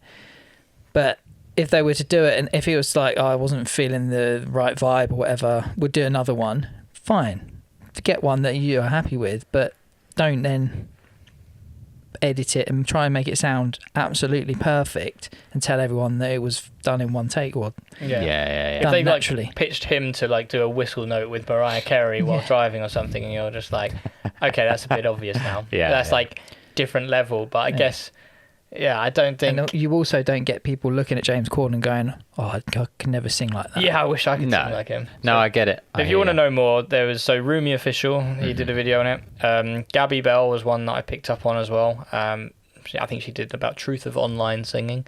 And there's Wings of Pegasus, and that was the dude who bring up the. He's quite good. I like his. So he went in fucking hard. But so he's picked up quite a bit of traction. It's not just something you've noticed. This is people online are talking about this video and going, "This is annoying." Yeah. I think I didn't pick it up. Like, I've seen them scrolling and just being like when I was doom scrolling and just being like, "Oh, fuck this." I don't watch it too much, like, and I just kind of get bored of it. But like, you know, the one that you sent me, the girl that did Fireflies, that. Perfect. No problems with that at all, because you could see she was doing it. Okay, she was recording with effects, but it was production in itself, which was, for if you don't know, it was the Fireflies by Owl City, and she was just doing a cappella. Harmonies, acapella. And the harmonies, and it was low just harmony high all the way. Wow, 6 layers, incredible, recorded over each other. Nice. Yeah. But really you know, she's actually, you can see her actively doing it. Whereas if she was just standing in a kitchen and just being like, "Oh, I just felt like I was going to do a cappella today," and just had like a foot switch next to her or something, and just be like, do. You know, and just stand there, and you're like, "Okay, yeah, I know this isn't fake because you've got no microphone near you." Yeah. That would piss me off. No. But it's just, things like that. Yeah, no. I'd probably take me 30 seconds because my Instagram is basically just music. Just flick through and probably find a good example of this happening. I think I may have gone into the level of just numb to it. Exactly that. In the same way that you might be numb to watching Top Gear and you go, "Oh, of course that didn't happen. It's just for the camera." But because you're so numb to it, you take it and you enjoy Top Gear for what it is, you know. Because I use Top Gear as an example because most of it was Staged, faked. Oh, yeah, of course it was. Yeah. But then knowing that and going into and watching it knowing that made it kind of okay in a sense. You could still go like You've with Been it. Framed. Everything on You've Been Framed was, all right, we're going to record this and go on You've Been Framed. And I never get fucking 250 quid. Like, my dad used to be the funniest with that. He's just like, "Why would they have a camera out and record that?" Like someone putting the bins out and slipping over, and you're yeah, fair enough. Oh God, you see that so much. It's like they're asking their parents something, and their parents come out with a joke, and by chance they're recording and making a reel out of it. Yeah, it's everywhere. Yeah. It's everywhere. I get sent them daily, and I'm like, "That's set up. That's set up." And then it's usually Grant sends me something. I'm like, "That was set up," and he's like, "Do you think?" And I'm like, "Yeah, 100% set up." Yeah. He's like, "Oh, right, fair enough." Yeah, bless him. Yeah. Shout out to Grant. Shout out to Grant, Big G. He's in Italy at the minute. Oh. Sacramento. Wait, that's in California. Sorrento. You know, the rest of this week now, I'm going to be sending you these reels. I'm going to be fucking blocking just just imagining you go red in the face. Yeah. You won't need to imagine it. He'll FaceTime you. "Stop fucking sending me." Voice note from Skippy. Not being funny, right? But what really pisses me off the most. Yeah. I can even hear the melody over here. Fucking pitch correction. Naturally, now you brought it to my attention, I'm also going to be watching these videos with that in the back of my mind again. It's, I don't know how we defeat it, apart from calling it out. You can call it out, but We they just educate. delete it, won't they? Educate. There you go. Yeah. Once Education everyone is the gets key. the idea of, well, that's fucking pitched. Oh, that's fucking that. And then every time they will have like one comment on their video where it's like, "Oh, I really like the harmonies." And then they'll just delete all the ones where they've said, "Oh, I learned on the 4/4 that you're fucking faking it." Them deleting actually it. fucking That's shit. Shady. That's something That's else. so much effort pretty bad, as well. isn't it? That's Yeah. fucking That's It's a pretty dick wet move. wipe. Yeah. You kind of just accept it, don't you? Yeah. Fair enough. But Fair I'm enough. deleting all the comments on this video if anyone doesn't agree with me. Anyway, anyone that says we're auto-tuned. Actually, if this time it does actually pick up traction, I know there's going to be one comment of just enjoy it. Stop bringing them down. You'll get quite a lot of hate for that. Yeah, fuck them. Yeah, it's fine. It's all for the views. Yeah. Yeah. You'll go viral for that. Yeah. What really pisses me off the most? Nice one. Yeah. Well, yeah. That was Yeah, another I'm skinny actually a rep. bit flushed. Yeah, it's all right. You can have a breather now. Get your breath back. Just delete social media. Have your second beer. I go monthly. I go, should I just fucking get rid of Oh, social mate, I was media? looking at motor razors the other day. Oh, Like yeah. actually going to a flip phone. Just getting rid of all touchscreen, smartphone. Bringing it back to basics. Yeah. No fucking group chats anymore. Oh, fuck me. Yeah. I spend, after work, I finish at 6 o'clock. For the last 15 minutes, by 6:15, I've caught up with the group chats. I'm like, someone tagged me that, it's too late now. Conversation's changed. Like, I don't know. We sound like fuddy-duddies now. Yeah, we're showing our age, maybe. A little bit. Yeah. Back in my day, we put CDs in Oxfam and went viral. Yeah. I mean, it's I saw a video the other day of people in our generation. You know, we're quite a unique group. We knew the world before all this shit that we're talking about now. But we're still young enough to be able to understand the new world. Yeah. So, like... What are we called? What gen are we? Millennials, aren't we? Yeah. Oh, we're millennials. We're millennials. But then you've got, like, Gen...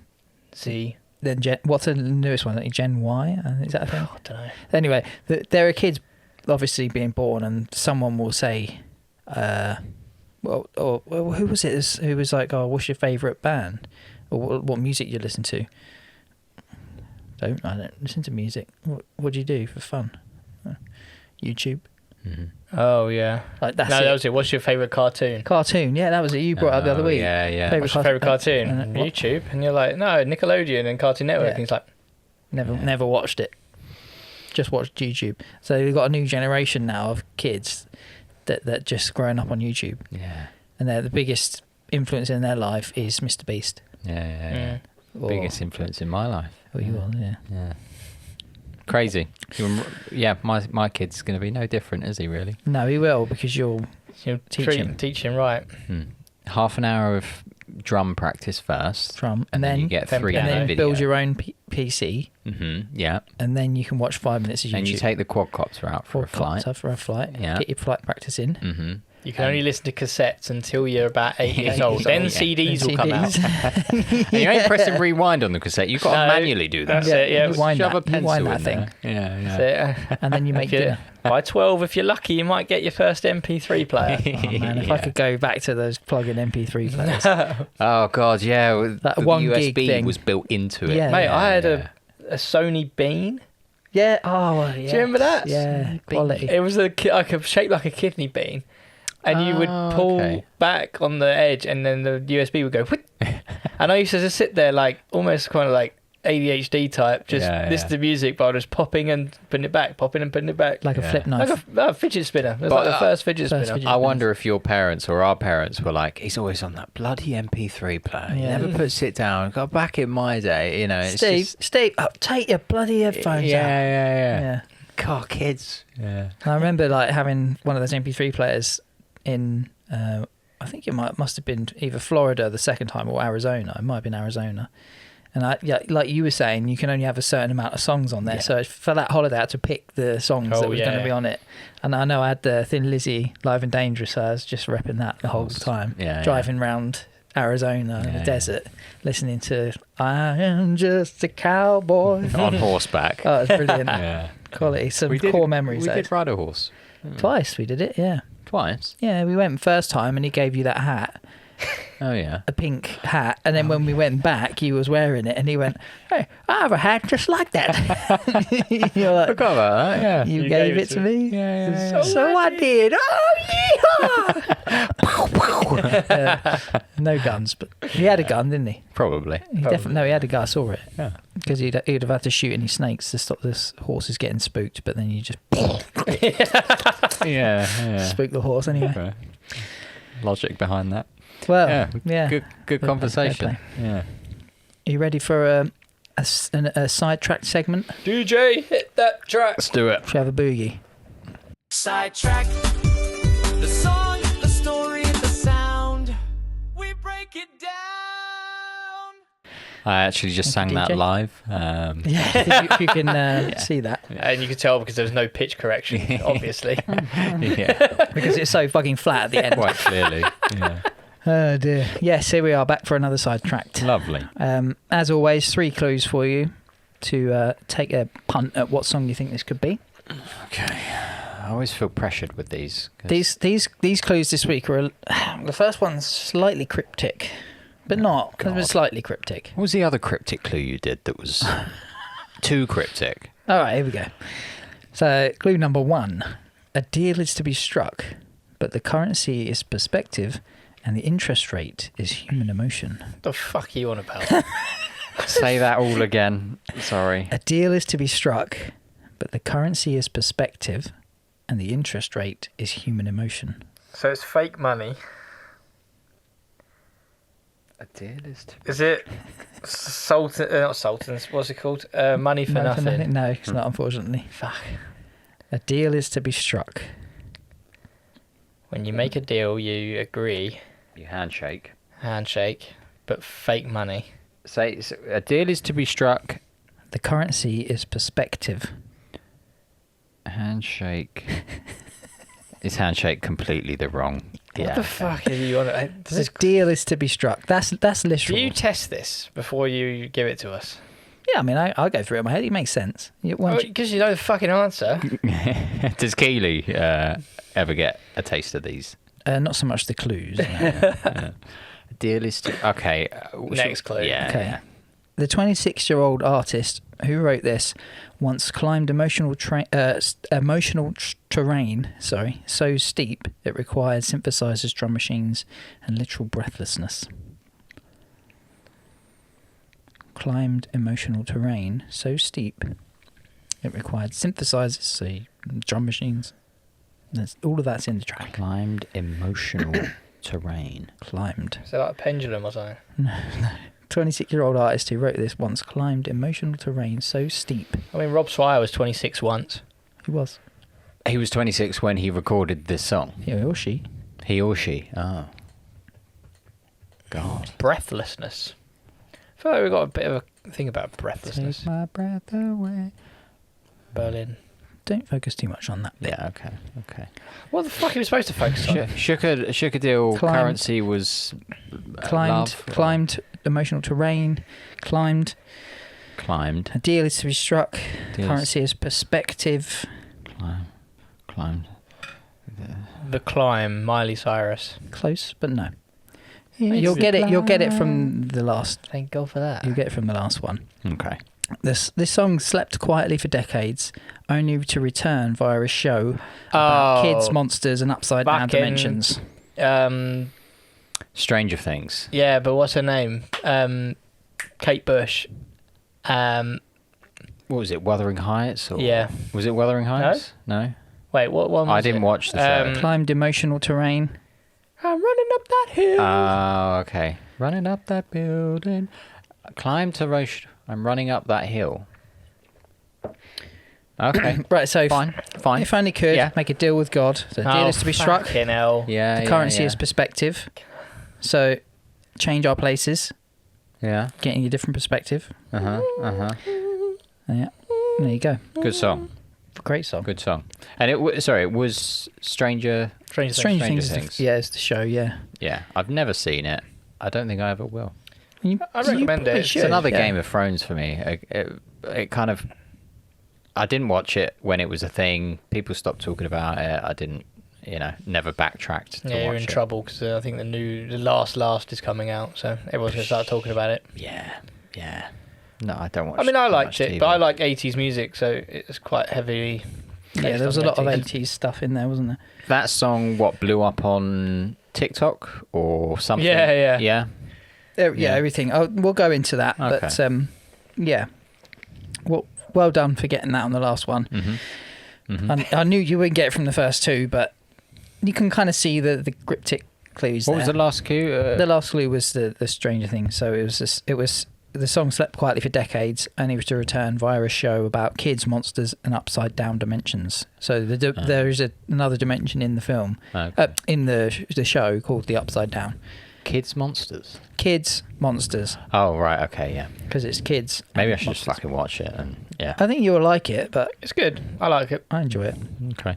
And there's a new season fairly soon, and that's the final season, so you'll It's got that funny-looking kid in it, isn't it? There's a few funny-looking kids in it, but There's quite a few, yeah. It's one that looks really funny. yeah, Probably the Italian-sounding name, Matteo or his- something, but he's got like no teeth. yeah, Yeah, one? yeah. That's one. curly Anyway. brown hair. Yeah, Kate Bush. Yeah. Kate Right. Bush. Yeah, back in June of 1985, she was actually already a force to be reckoned with.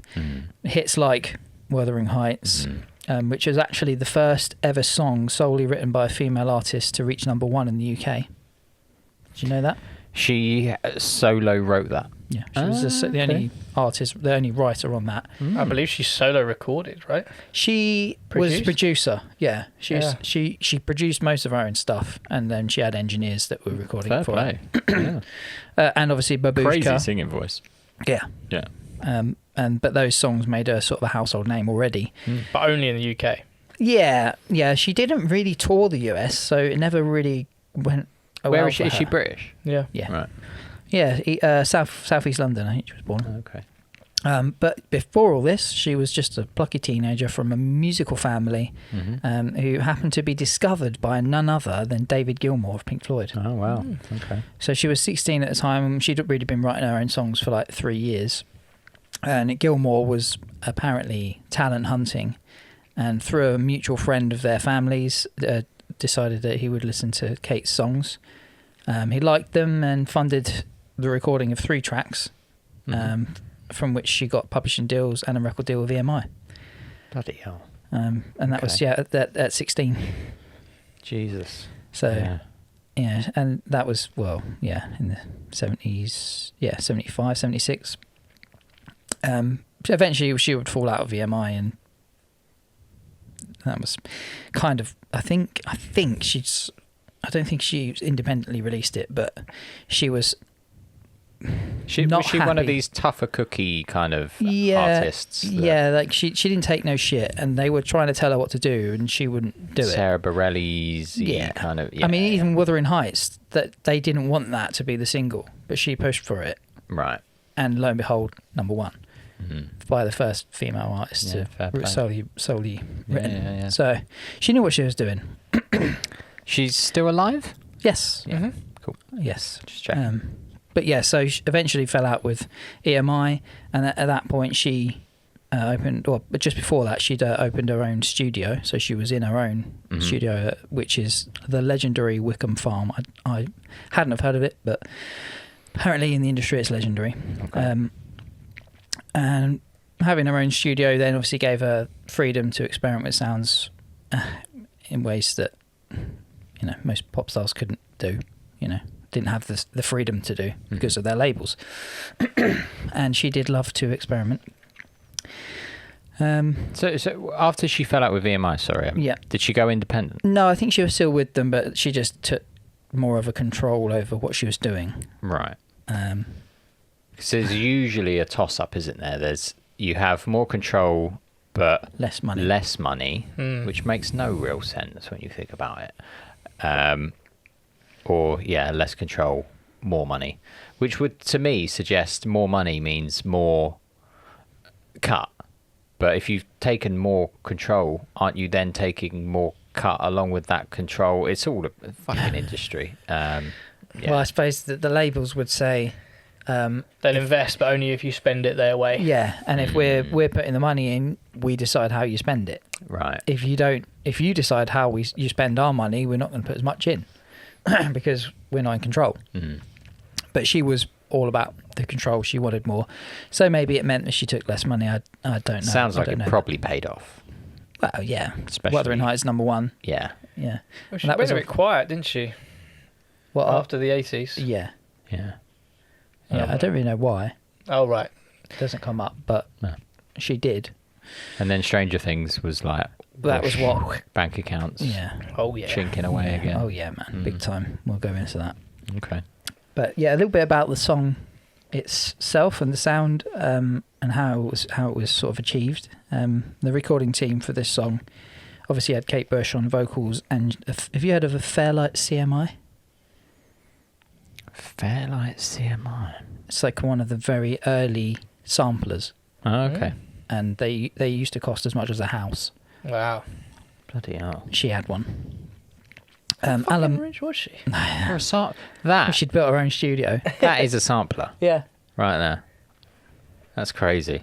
One of the very first. I imagine it was Like we're this. talking. Yeah. Size of a house, probably. We're talking like Yeah. late 70s, so the house prices Tape. back then anyway. It weren't would be exactly- sampling to tape. Yeah, Oh wow. Okay. Yeah. crazy. Yeah. But she had one. She loved it.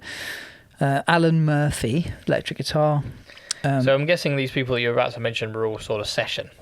They were One-off payment, didn't get royalties. No. Well, I don't know. Actually, it's a good question. I know they were playing on it, and they were playing on the entire album. So I would think they would be getting a cut. But she's writing the songs. Yeah. No Dave Gilmour. No Dave Gilmour on them. No. Del Palma was bass and Lindrum programming. Yep. Stuart Elliott did a bit of live drums, and her brother Paddy Bush, he was on the Balalaika. balalaika. Yeah. Was it? No lucky. Balalaika. Paddy Bush on Balalaika. Paddy Bush. Yeah, get me balalaika out. Have you heard of a balalaika? No. Yeah. I don't think so. Have you? Isn't it a Russian Yeah. like guitar stringed Yeah. instrument? is it? Three strings. It's like a lute, but like Yeah. okay. Triangular. Balalaika. How did you hear about that? I have no idea. Paddy Bush on Balalaika. Yeah, he loved it. Oh, aye. Oh, yeah. Oh, hi, Paddy. Get up there, Paddy boy.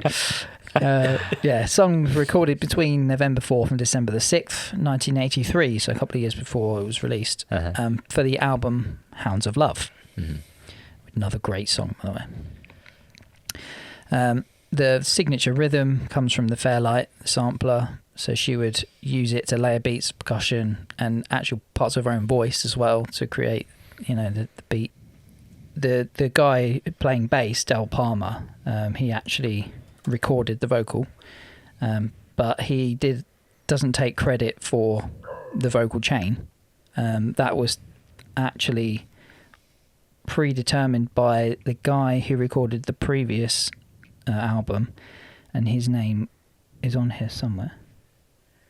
Paul Hardiman. So he was the engineer that recorded her previous release, The Dreaming.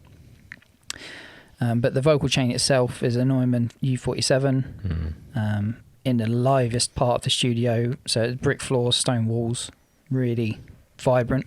And then just absolutely drenched in compression, overdose of it.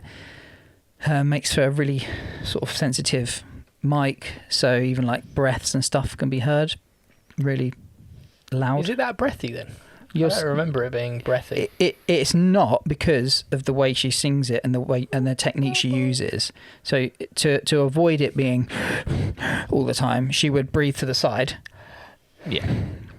So she'd be constantly turning her head to breathe in, and then singing again. And then for the high notes, she'd be way over here for the loud bits, and the quieter bits she'd come close. So she'd be constantly Mic control. in the studio dancing around, which is pretty cool. And then there was also a small amount of gating, so you can briefly hear the room sound before it then like cuts it off, like the Phil Collins drum sound. And I think they got that idea because she worked with Peter Gabriel on a few songs, and whilst in the studio with him, they actually developed the Phil Collins drum sound. So she was a witness to that, to its sort of birth, and she loved it. And she sort of tried to transfer that onto her vocals a little bit. But yeah, let's have a little listen to it, shall we? Here we go. Phil play. Come on, baby.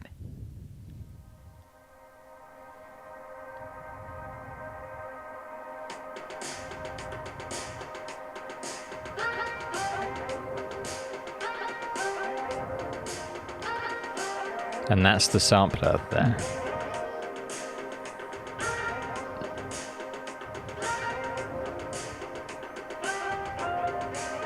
It's iconic, isn't it?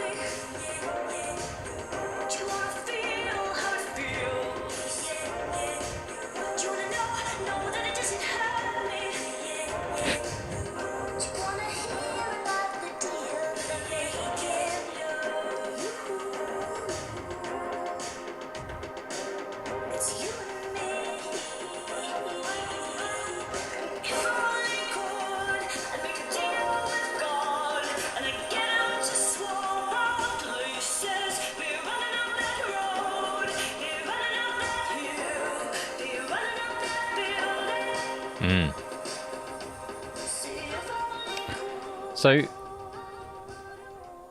how did that fit in with Stranger Things? Was that... We'll come to that. Patience. Yeah. Patience. Yeah. I'm trying to think. Is there another song? Do you know? It basically goes na na na na na na na. Yeah. My mum always sings "Undercover Bananas" Undercover Bananas. every time, and every time it comes on, she goes, "Oh, it's Undercover Bananas, Undercover Bananas." I don't know what song. I don't know what song it's called. All I know is when it comes on, it's Undercover Bananas. I just thought I'd check to see if you knew what it was. I don't think it's Undercover Bananas. I don't think it is either. But Have you told your mum that? I don't think I've got the heart to tell her. Text her or It's something. been years. Yeah. Oh, sorry. Anyway, yeah, I digress. Yeah, it's all right. That's all right. A little bit about the lyrics and themes. Yeah, Let's hear it. there was a hill. Yeah, Running up it? Essentially, she's out on a run. No, she's not. On the surface, it's about love, empathy, and understanding someone else. If I only could, you deal with God, get them to change our places. Dig deeper. It's also about power and control and the limits of human nature. Kate herself said that it's very much about two people in love and how the power of love is almost too big for them, leaving them very insecure and in fear of losing each other. And she also said that the full title included A Deal with God. So it's running up the hill in brackets, A Deal with God. It's a reference to this couple being sort of so desperate to understand each other better and live a day in each other's lives, to learn, how each other thinks and feels, that they would make a deal with God. To hopefully give them some security to stop being... So they don't hurt each other. Because as when you love someone and you get closer and closer to them, you become more able to hurt them. Deep. That's It's deep. It's deep.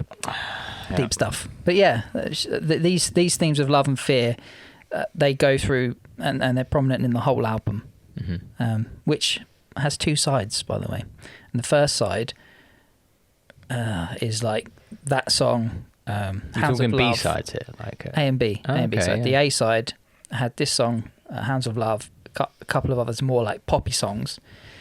The B side was like the really artsy stuff, Right. the weird stuff, the experimental stuff, but which I thought was interesting. So she was literally like contrasting the two.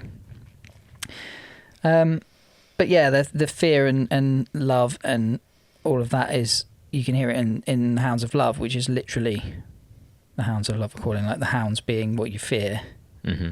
In love is calling, and it's the title of the album, Hounds of Love. But she's also alluded that, contrary to her previous release, The Dreaming, the fact that this album was written in the new studio that was in the countryside, it gave this album more of an expansive and open feel, as opposed to The Dreaming, which was recorded in sort of central London, which was like very oppressive and intense feeling, which I haven't listened to the entirety of the album, but I'm going to have to take a word for it. It's amazing how many bands say their setting Locations, yeah. is the reason that they made that album and why that album. It's why people, Same mics, same cables, same room size, same processing, but you've created a completely different album because of your saying. Yeah. And it's why bands go to specific places to record. Different inspirations and all sorts. Yeah. And she said it was massive for this particular song. I don't know if you would imagine even running up a hill in central London. No, there's no hills. So how would this have even become a factor? So the fact that she's in open rolling hills essentially is guided. Which is a key line in the song. I mean, it's the title of the song. Yeah. So yes, definitely a massive factor, environmental Interesting. factors. Now we're on to the bit you wanted to talk about, the cultural impact and the Culture, give me modern money, revival. give me... Oh, I ain't got any money talk. Okay. But upon release, the album was well received, better than the previous album. So the previous album, Mum had it. Yeah, did she? Yeah, Mum had it. I think back to being a kid waking up on a Saturday and what would be playing. That was Dad's choice. Normally The Jam or Paul Weller. Oh, the Although Jam, there was a bit of Paul Weller. there was a bit of the Simply Red. I feel like that was Mum. She had a bit of like Stevie Nicks about her, didn't she? Like Kate Yeah. Bush, very Yeah. kind of Witchy. yeah, Yeah. long flowing gowns and Yeah. That was very much the weird vibe of female vocalists. vocalists at that time. Yeah, Mhm. she played into that. Yeah. But yeah, it was well received, more so than the previous album, The Dreaming. I think that charted at number 3, and this one went to number 1 in the UK. Number 3. Yeah. But no, it also only went silver. Whereas this was like platinum, triple platinum. Pin Chico go further, mate. And Chico, man, they are the They'd nuts. go number 1. And then it disappeared, or it didn't dominate like it had. It just sort of fell into did what other artists do, I suppose. Most of them, they just sort of fell into 80s compilation albums. Yeah. Of just kind of like a filler. yeah. Really, Yeah. you never really saw it as like, that kind of groundbreaking song from the 80s, but it was always just like if you picked up 80s bangers, there would always be a Kate Bush It'd song. be on one of these top 100 documentaries. Yeah, where compilation some documentary, yeah. B-list comedian is presenting the show. Yeah. Yeah. Yeah, I mean, it still had like its OG fans, and it would be a song that you knew about and could brag about knowing. Like, oh, what, you don't know Kate Bush? Oh, what about Run Out the Hill? Well, at least up until 2022, season 4 of Stranger Things, Yep. and suddenly, bosh, it's everywhere. TikTok, Spotify, meme culture, yoga playlists, garden parties, everyone's playing the song. Yeah. Considering I never saw it, Yeah. but I knew that it had happened, and you couldn't get away from the fact that It was everywhere. Yeah. Yeah. Same as Fleetwood Mac, right? Well, yeah, Dreams. So, what Dude was on that a from? longboard. That was it. It was just one guy riding his longboard. He was around. on a right. that was all that was. It was a dude I think he was in California. He had, what's that? Ocean something cranberry juice. Oh, okay. Ocean Breeze. Ocean Breeze or something. Yeah. But it was literally just him, and it was just dum dum dum dum, that kind of, and he was We just like launched it. there, and he was just like, and I go, and it was just the way that he was just sort of like going on with this longboard with this like sipping on his cranberry juice, and they actually gave him like a year's supply of cranberry juice for it. Nice. But yeah, it was mental. But like you said, like how she, kind of went missing and wasn't relevant until.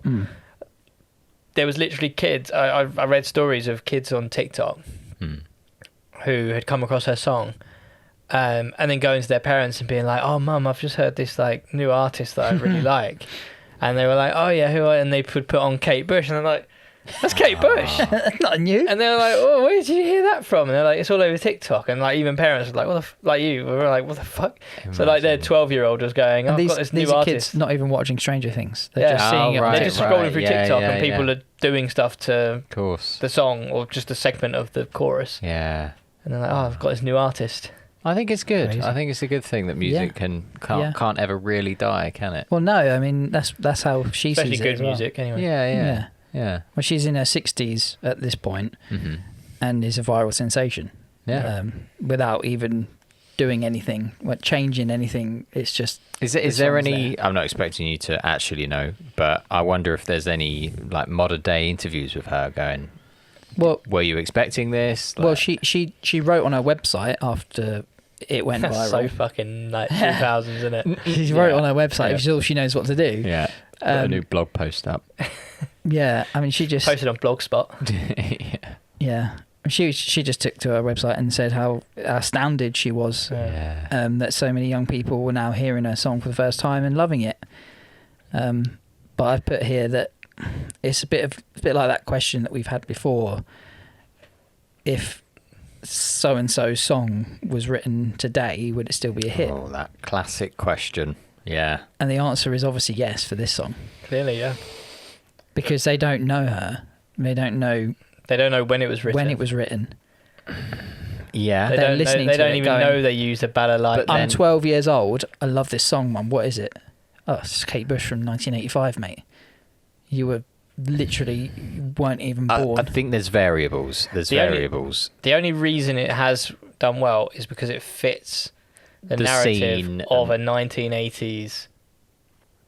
Is it set in TV show. 1980s? Yeah, Oh, Yep. okay. It is. It It's is, all but the it music isn't. 1980s in that. yeah, Yeah. Right. It is that, but it isn't that because this 12-year-old's not watching Stranger Things. true. They're doing. they they're shouldn't just seeing be. it on TikTok. Yeah. Well, they're just seeing people Fucking doing parents. stuff. But you've on heard TikTok. some of the tracks that are viral on TikTok as well. Yeah. Like just blippy, noisy crap. Yeah. But this because the, it's on the fact that TikTok. kids are going, I like this. I want to Yeah, listen to more true. of this. That's true. Yeah. Like that's says something. A song from 1985 and could pass as a song from today. Yeah. Yeah. It's timeless. Music is timeless. Yeah. I looked it up, by the way. What's that? 2.3 million That's what she's made. since it was broadcast on Stranger Things. Well, yeah, it reached number one after From that. streaming. It went to number one. Oh, In, from streaming alone, not even syncs and stuff. And she actually oh, broke God. America with it. After that, Oh, after all this she reached time. number 4 in the Billboard singles chart. But it was the first time it's been in the US charts, Yeah. I believe. and Right. it topped the US alternative album charts. Alternative. How funny. Yeah. Oh, well, I guess Number 1 in it multiple is now, countries, isn't it? Yeah. European countries. Yeah. But going back to the Again. production, I read that she got 100% of the royalties There you go. because she wrote it, recorded it, and produced it all herself. So that Well 2.3 mil, Yeah. straight in her fat pocket. His Yeah, bank. yeah. Well done, Kate Bush. And Need Paddy a bigger Bush. mattress. Well done, Paddy. Shout out to Paddy. He didn't get any royalties. He got his Oh. he got his fee for playing on the day. The Got his balalaika. 400 sync quid. fee. Yeah. Yeah. On the Balalalai. Balalalakai, whatever it is. Balalaika. I can't remember. I can't think of any. Well, you've mentioned Dreams. What other songs have done that? From Stranger Things or Well, just in In general. general, it's like resurged. there's got to Oh be well, some on Metallica. TikTok, Metallica again from Stranger Things, Right. but they've never really died off. Was it Master of Puppets? Yeah, but they reached a whole new audience. But they did reach the mainstream audience. That was again. It was on Stranger Things. Go on. Don't Stop Believing. Glee. Yes, Glee. Glee, Yeah, it's a yeah. massive Everyone was fucking wanking over that one. Yeah, Yeah, it's a massive one. Journey. They didn't sing that live, did they? That was all post-produced. fucking yeah. Glee. Don't get me started. No, I can't think of anything else though. But Glee had a lot, I think. But that was the Yeah. biggest one. I remember that being everywhere, and that was Yeah. just a fucking Yeah. Rick Roll. Yeah. Yeah. Mm-hmm. I guess there's probably going to be a few examples. Don't know why they're all But 80 that's- songs. But Well, I mean, Rick Roll was more of a memey thing. still massive though. It was being played everywhere. But I mean, like songs that I mean, people. I suppose there will be some people that go, I'm "Oh, sure- I listen to that now because of that." I'm sure Rick Astley must have charted since that. Yeah. Oh, he's started touring again. Like he was at Hammersmith Apollo off the back of that. Bloody hell. Yeah. You know, he didn't even play that big shows when he was relevant. That is funny. That is funny. Yeah. There you go. So yeah, that's run out the hill. I deal with God. I think the moral of today's episode is, never say never. Like, never give up. You know, Yeah, that ties in. kind of makes sense. Kate Bush might have been sat at home going, I'm 60. I'm not going to release any more music now. I watched this through the post. Someone wants to use my song for some new swanky kids TV show. thing. Yeah, And then bang, 2.3 million. Yeah. overnight. But that they must have paid obviously to use it. So she must have got Yeah. something in bank to The sync itself. Yeah, Yeah. 100%. So Yeah. God, Nuts. rolling in it. Yeah. It does make me think maybe, like the real reason behind you, the croft. What if? Yeah, there we go. Inquire Within with Why Must You Always Insert the longest song title in the world. You know what? I was waiting for that to come up. That's memeable, and it's. I almost mentioned it because that's how you won that. I won the 8-track The BR recorder. 8000, Yeah, yeah. with that song, Hertfordshire songwriting competition. Why Must You Always Insist on Bringing Me Down? I've still got the certificate. Yeah, it's good stuff. Well, thank you very much, Steve. You have to give us a rendition. Like, we'll do a special, What? Why a rendition of any of these old songs. You know, 'Cause Abby and Sam absolutely love that song. I know, but there's a bit of that song that I really fucking love, which is just where you broke it down, and it was kind of like, why must you insist on? It's like you've just taken the longest fucking chorus in the world and you made it even fucking longer. And then it goes, bringing me down, bringing me down, bringing me down. I still remember. It's so weird. It's a good song. It's a good song. It was catchy. For those of you that won't have heard this, I don't know if we Which can... is no one. Yeah, well, how can we get... I have a copy of it somewhere. Who owns the rights? Well, he kept the 8 tracks, so I guess it's his. True, yeah. Pete. No. Could you imagine that? No, Yeah, I mean, I pretty much wrote what it's not really anything to write. It's 3 chords. Yeah, but it's, And then like say that obviously about so many songs. Josh and Joe had their parts. They with the what do you call it? The arrangement. Instruments. Oh, okay, yeah. Yeah. So they would make their own parts, and yeah, essentially I made that at home and then went to Josh's living room where we would rehearse, and we'd all just stand around and fuck about with it. But we have to get the guys here in this because they might have something to say. Yeah, and maybe we should just do a bit of an episode on reviewing our old tracks. Yeah. I'm sure people would love that. Ask Newport there must be some footage of Battle of the Bands. Yeah, 100%. The only footage I've got of Inquire Within is what's on YouTube. Yeah. And we actually are playing Don't Stop Believing. Oh right. Yeah, you did cover that. Yeah. Yeah, we did a cover of In the Shadows by the Rasmus. I think that's a great summary of this episode. Don't stop believing. Don't stop believing. Yeah, you just Yeah, never know. I mean after this, that video might go viral. That what Don't Stop Believing cover. Yeah. Please. Bringing it back. I need this. Right. Well. Oh, here we go. It's over to me now, isn't it? We are going to be playing another Lost in Translation. I still need to do a jingle. You do. Yeah. You're really slacking. I saw the gifts behind the sofa, by the way. Ah, yes. So if you look over your shot, I would have forgotten about that. Thanks, Gibbs. So we do have some buzzers. And now it's... Yeah, if you want to, there's 2 more over there if you don't like the sound. But I don't really. What are the others? There's another siren. Uh-huh. I can't remember the other one. Can you not get some that Skib said we can record our own? Because we could do like QI and be like, this week your buzzer goes. Oh yeah. Yeah, I could do. I mean, there was £6 on Amazon. I know I said this every time, but what really fucks me off. Yeah. Well, they'll do for now. His answer's just buzzed in. I didn't mean to. You're frozen out, That's I'm it. afraid. All the scores off. Well, that's probably a good time to remind you of the rules of this game. Mm-hmm. So, Lost in Translation game. Once, for anyone that's joining us for the first time, it's essentially where I take popular song lyrics and I just constantly pipe them through Google Translator into any language that I click on. That'd be my buzzer. Some can... Fuck them up! Sorry. Some could be 8 different languages. By the time I translate it back to English, I'm happy. If I'm not happy, I'll keep going. You name a language, I've probably used it. And then the guys have got to guess the track. But we get 4 points. Oh yeah. For what? So what? They're just broken down. Yeah. Sections. I'll give you 1 line. If you don't get it from that, I'll give you the 2nd line, Gotcha. 3rd line, 4th line. If you get it on the 1st line, 4 points. 2nd line, 3rd point, 3 points, etc., etc.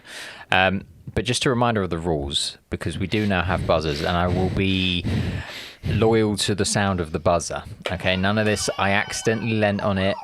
I went for a sneeze. Yeah, but what if I sneezed? It's What if I accidentally sneezed on it?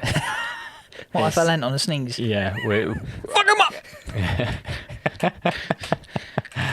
It's a Yeah, rattle. top quality though. So They are. yeah. They're very expensive. So once you've buzzed in, Okay, you Can't must buzz answer. out. Yeah. You must answer. If you answer wrong, you are frozen out of the rest of that round. Are you the judge of like? Because if I go, If you let me finish. it's fuck 'em up, and then you need to say no. So, That was too long, Steve. Hesitating will be appropriately policed by myself. Right. Yeah. Okay. Sorry. And that's essentially it. Skips? Got something to add? Bruno Mars. Correct. 4 points. What the fuck? Didn't even need the song title. Just went with it. Okay, so round 1. Just my only advice would be to not go too keen on these. All right, I am trying to trip you up a few times. All right. Okay. Oh, I'm still going through my Bluetooth headset. Here we go. The road we travelled was winding. It's meant to be winding. Mm-hmm. It's gone in already. Okay. Oasis.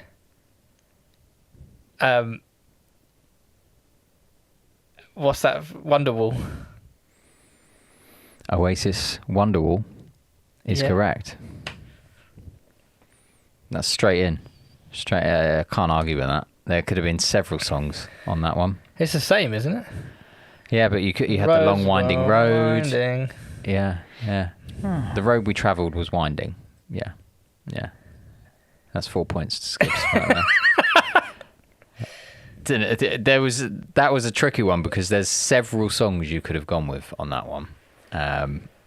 Winding Roads is just... That is reflecting off of... I mean, I didn't even have the answer up, so fair play. I even said to Kira, I was like, I've done that on purpose because there's loads of songs about winding and roads. But you went with your gut and you got it. That's 4 points for Skippy there. Get in. A little bonus fact. I am doing bonus facts now as well. Oasis. Correct. It's another 6 points for Skips. 6. Oasis. I'm afraid you're frozen out. Bonus fact. Fuck 'em up. Can't turn it off. The title comes from George Harrison. Apparently, George Harrison had a film, by the way, called Wonderwall, whose soundtrack actually inspired the name Oasis. He had a track in that film called Oasis. They also have, so heavily. So they're George influenced. Harrison fans. So technically, in the film Yesterday, All my troubles seemed so far away. when Beatles all disappeared, in that timeline, we shouldn't have had Oasis. Yeah. Thank fuck for that. Yeah. Can't be living What that could have timeline. been? God, what the fuck? How do I move there? Yeah. You're not an Oasis lover at all, are you? Yeah. I mean, I'm impartial to the Beatles, if I'm honest. Grant's similar, isn't he? Yeah, he hates the He hates it. I'm not as bad as him, but He hates Fair the enough. Beatles. Fair enough. Doesn't get it. It's music. It's He's just got a simple mind. and that's a good band. Simple minds. Yep. Right. Next one. I would say go easy on it, but Go Skipper's keen. just come straight in on the first one. He'll get it with the first word. Fake him out. Fair play. I adore your figure.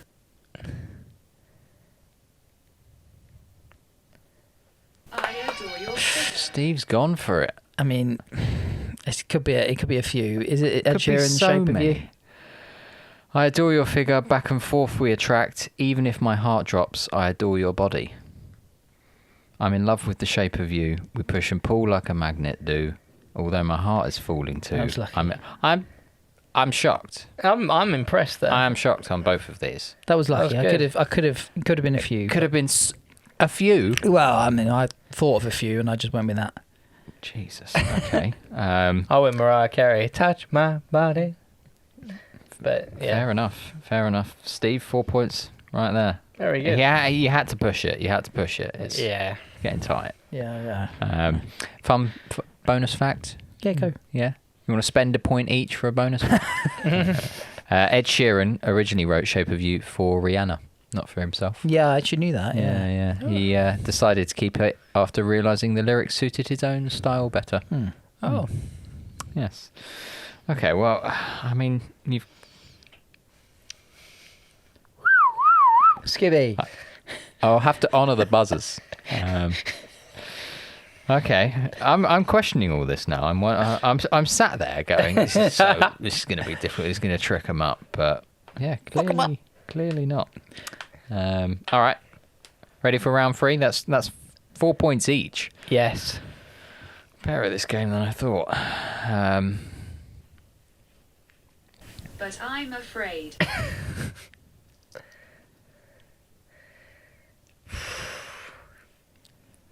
I've got one, but I'm not going to.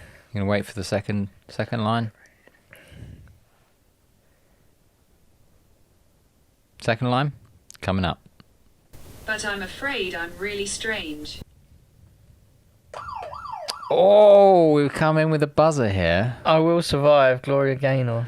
I Will Survive, Gloria Gaynor is an incorrect answer. Ow! First I was afraid, I was petrified. I was like, Yeah. could the petrified be strange? And I was like, Petrification is Kind of strange. Yeah, it is strange. Yeah, oh well, Oh, cheers. that was close. that was close. Over to fancy you now, it. Steve. Well, I've got to get it on this one, otherwise I've got no points, right?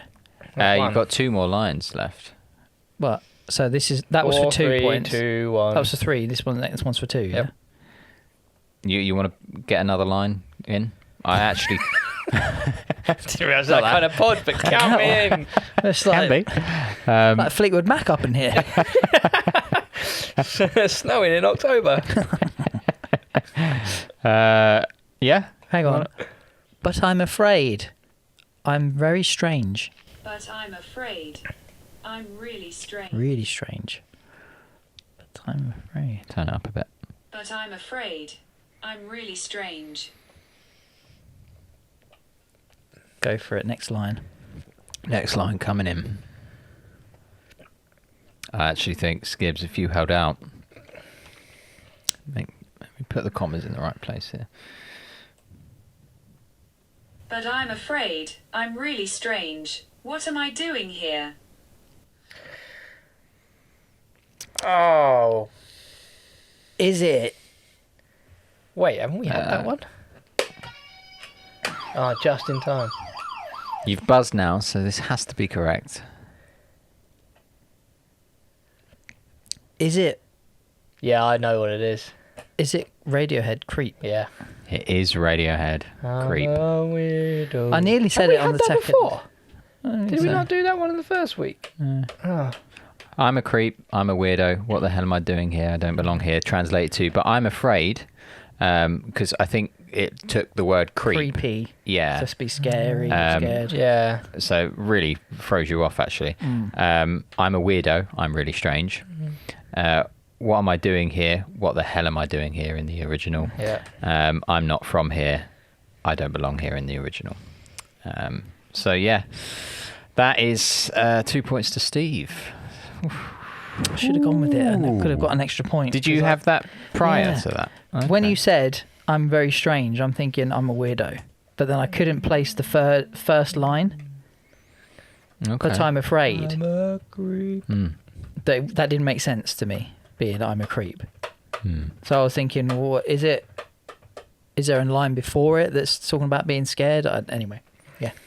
Yeah. Well, I'm still very surprised at the balls of both of you on the first two. Yeah. Go on or go home. Yeah. Fair play. Fair play.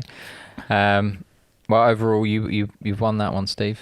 We'll see how that looks on the scoreboard shortly. Clawing it back. Bonus slowly. fact Go on. for Creep. Oh, yeah.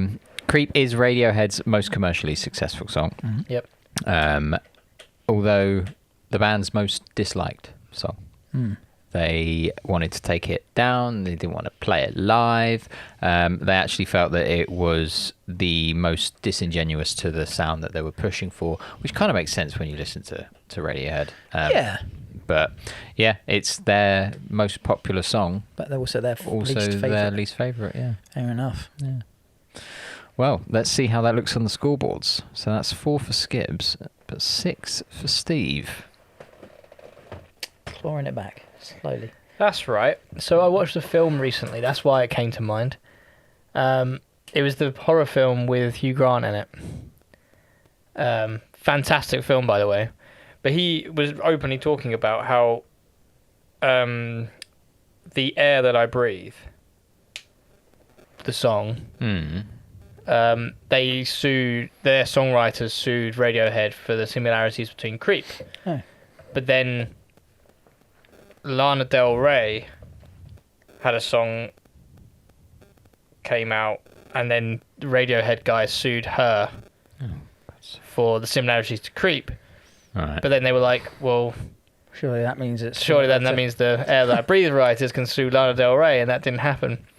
But like the whole premise of the movie was he was basically talking about how religion is all about control, and he's saying that you've got all these religions, but it's literally just Monopoly, the original Monopoly London, Monopoly New York, and it was just like you've got all these kind of different ones, and he was saying about how the songs are the same. You've got the original, and then you just get something with something else, and that was the example he gave. And then there's a bit where the girls like locked down in the basement, and he's like singing Creep to them. It's weird. Right. Okay. But yeah, very good film.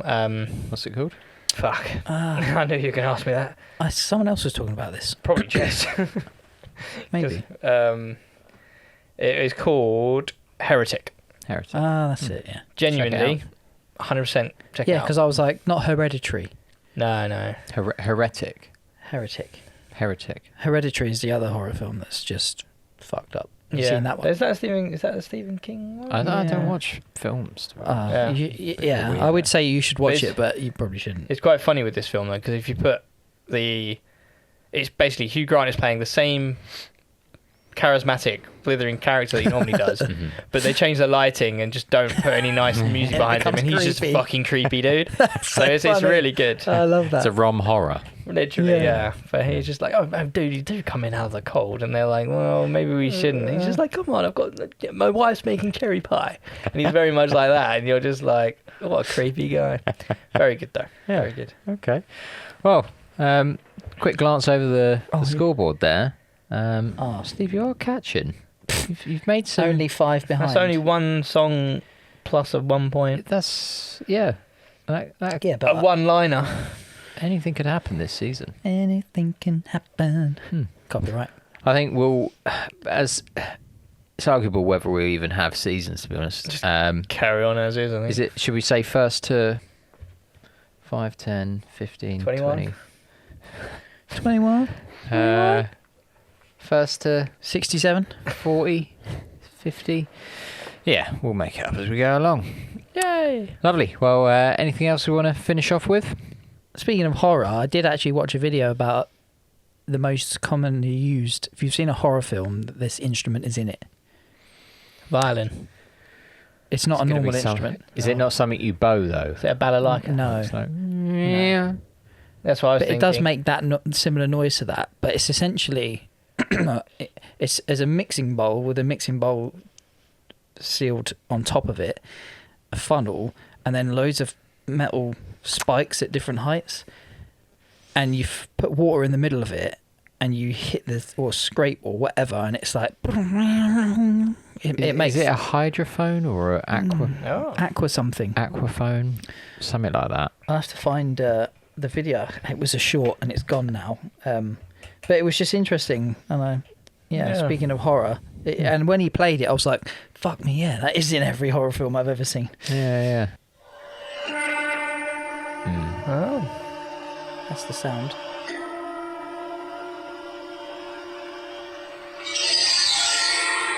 Yeah. Oh, fuck that. Yeah. That's what it looks like. I feel like I'm playing a game of that. Resident Evil or something. What's that game that I used to play where it's like you've been chased by the killer and you've got to escape and you've got to start the generators. Do you remember that? Oh, 7 days of... No. Dead by Daylight. Dead by Daylight. Daylight? Yeah. Death of the Day. Something like that. Yeah. But yeah, they played that music all the fucking time. Yeah. Yeah, it's creepy. Oh, I think it's called a sonata. I think we discussed before watching a horror film with no music, but then we came back to Paranormal Activity and how they managed to pull it off. Blah, blah, blah, blah. Waterphone. Waterphone, that's it. Yeah. Aquaphone that's what sounds it's called. better. You can bow it. Yeah, I thought it was a bow thing. You can bow it. Yeah. So that's, yeah. Creepy ass. David Bowitt. It sounds horrible.